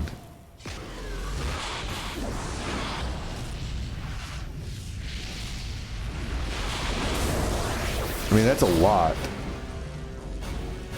Do not exit. I mean, yeah. I was thinking about it this time, so I didn't. Good job. You win. Is Had this to the way? engage my brain. Is this the way? All right, I'm gonna park right here at the door because I'm sure shit is gonna like just come flooding out or flooding in rather.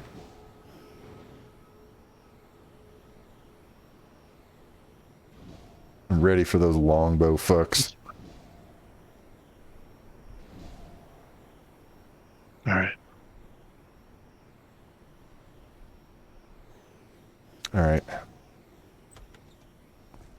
Let's see what we got going on here.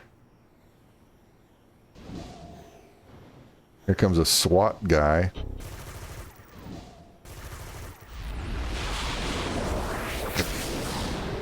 And I missed. That's sad. Sad.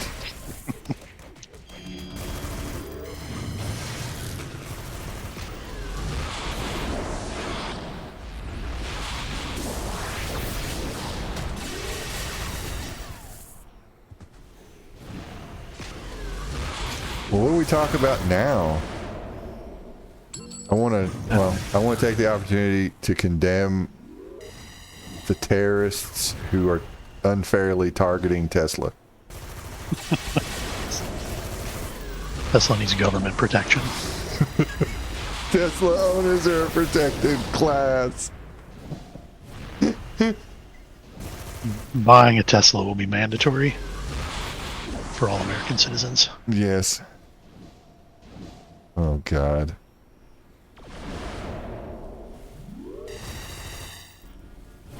Why is that guy just on this fire escape? There, I got him down. Oh, sucks for him.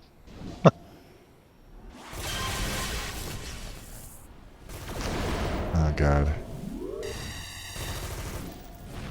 Oh, he's going over the side. There we go. Can you fly, Bobby?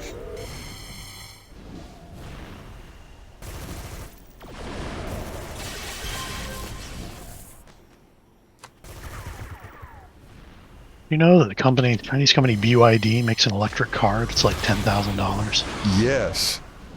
They have a charger now that'll charge your car in 5 minutes.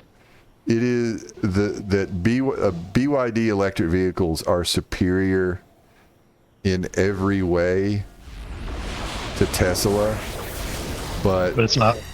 They're illegal in the United States. Like you have to go, I think, to Mexico to buy one. Yeah. It's capitalism. That's capitalism. Right? It's free market. It's just opening up. Free market. Yeah. I mean, what is this? The Soviet Union? And there's only like one kind of bread. You can only drive people's car, which is Tesla. Tesla, the people's car, might explode, set you on fire.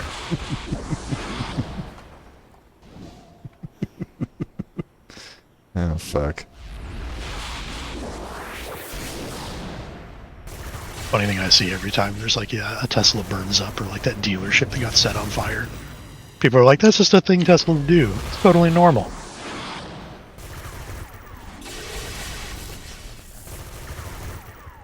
I forget where we Sometimes they were. explode. I forget where we were, but we were in one of the more metropolitan areas. I think this is when we went to Louisville. We went to Louisville for that oddities thing. I'm pretty sure this is where we saw it, but I have seen 2 Cybertrucks in Kentucky. Yeah, there's at least one here in town. Okay. Yeah. That I see much more frequently than I would like. Okay. Yeah, I've seen 2 Cybertrucks in the wild of Kentucky, and the last time I saw one was, I don't know, a couple months ago. Whenever we went to Louisville last, and like we passed it. They were at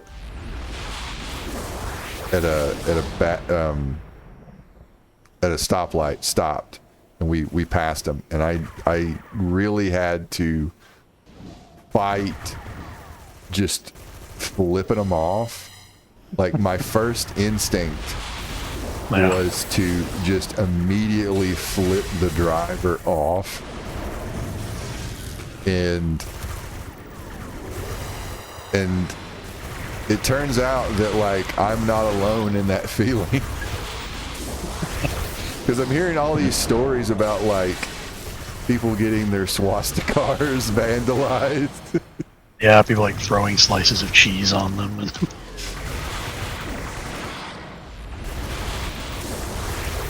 Yeah, it's like, bummer, I guess.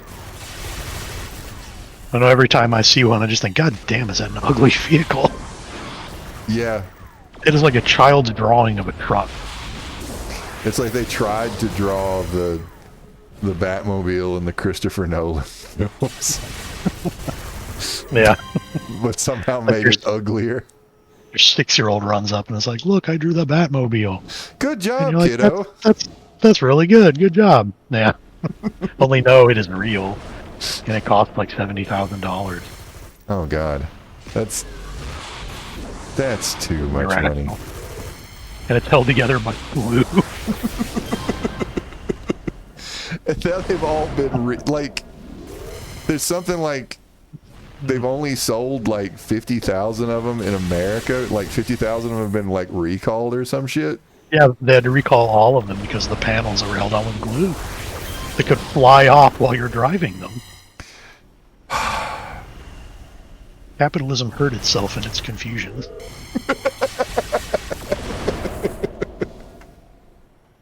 Superior product, superior quality, at an appropriate price. Lies.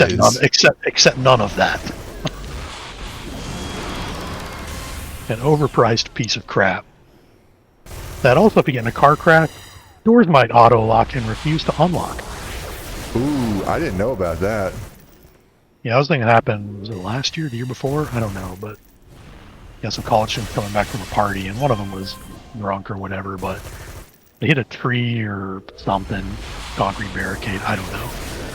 But yeah, it caught on fire, and the person who was following them was trying to get people out, couldn't unlock the doors. Ooh. Because they're electric and they don't have, there's not a manual lock. There's a manual lock release, but it's like hidden. Like, I think the one for the back seats is like under the floor mat. That's not safe. No, it's incredibly unsafe, and that's why all those people burned to death. Oh God. In that fiber. It's crazy. Best country in the world? Question mark? Question mark? This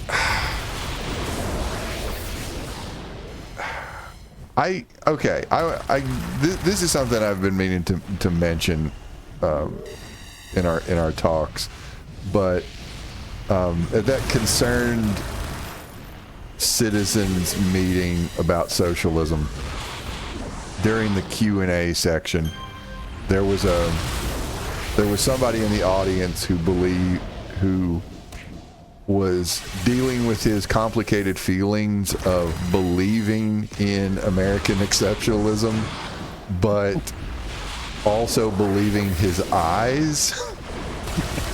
Right. and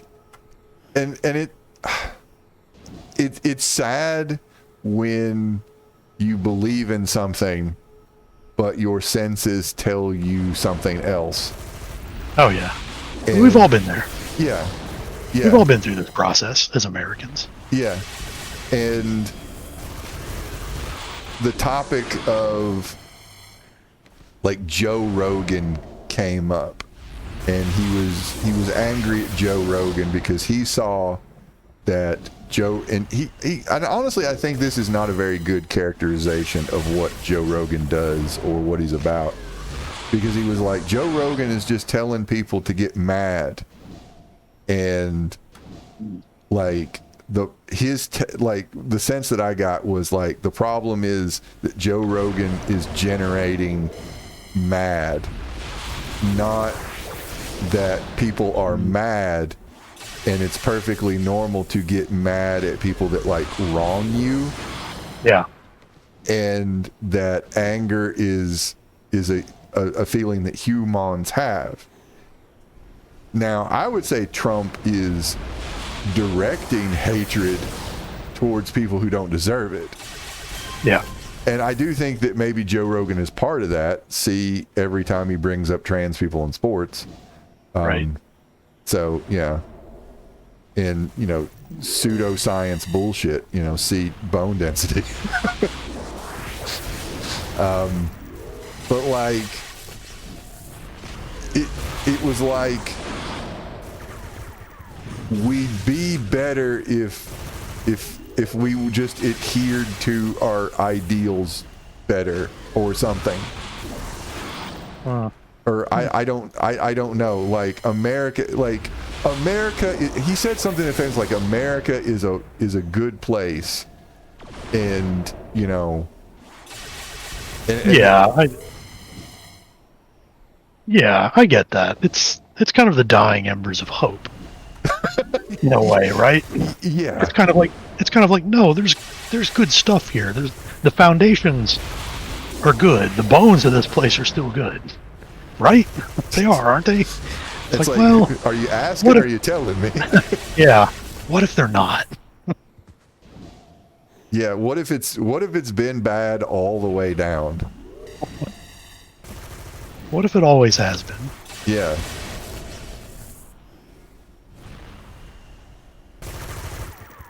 What if it's always been kind of rotten? Yeah, what if it's actually a more perfect union up until, I don't know, about a few years back? Yeah.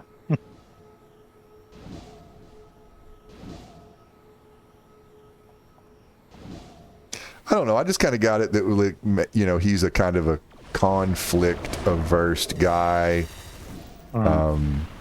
Maybe somebody who believes in American exceptionalism. Like, it made me think of some of the things that Joe Biden said into a microphone. That, like, you know, squint-eyed, pained face. America's good, folks. Yeah. Come on, Jack. We just got to believe. Yeah. When you don't believe, that's I gotta go. Don't stop believing. Yeah. It's having faith in America. Yeah. Don't lose faith. And I don't know if you've heard the abundance shit that's going on. Oh, this sounds familiar. This is how they're going to counter Bernie Walls and AOC. It's going to be with abundance that we just need to energize American ingenuity and get rid of bad regulations, and that will unlock American exceptionalism. So again, nothing we haven't been hearing for like 40 years. Yes. The answer is a kinder, gentler machine gun hand. Yeah. Liberal Doge is the answer. Yeah. So, Trickle down economics. Part 2. Voodoo Economics, the sequel. so yeah, Get rid of the regulations and the barriers for businesses. They'll make more money, and the money will rain down upon all of us. or you'll become a small business tyrant. Yeah. Committing wage theft against your employees.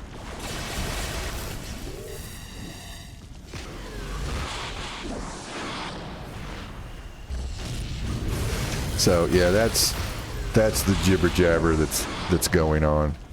All right. So rebranded trickle down is what I'm hearing. Or, I mean, basically, or I like liberal Doge.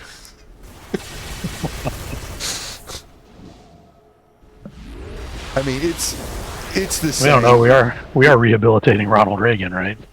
I mean, yeah. It's the answer is to try to triangulate somewhere between Bernie Sanders and Donald Trump. We have to be it's enlightened centrism. Yeah.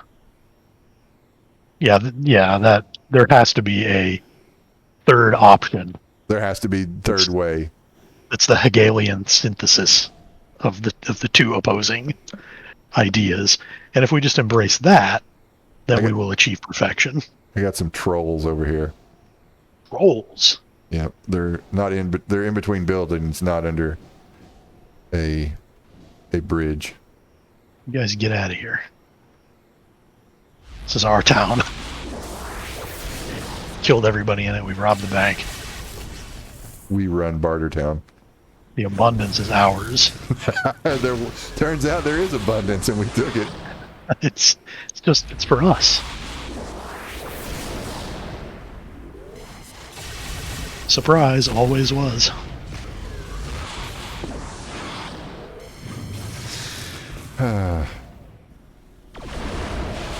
The abundance, you could say, might be the productive labor of the workers. And maybe we should all get a cut. Yeah. Maybe we should get our cut. What about that? I am really not looking forward to all of the parsing out the bullshit from all the people who are going to run for the Democratic ticket. Yeah. Gonna be a cavalcade of BS. Yeah, there's going to be so much BS. It's going to be painful.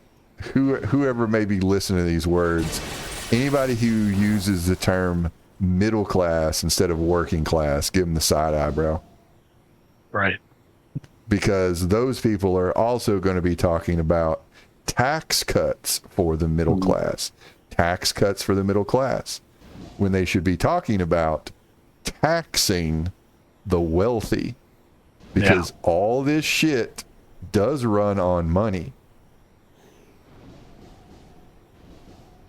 And side-eye anybody who even remotely entertains the idea of waste, fraud, and abuse. Yeah.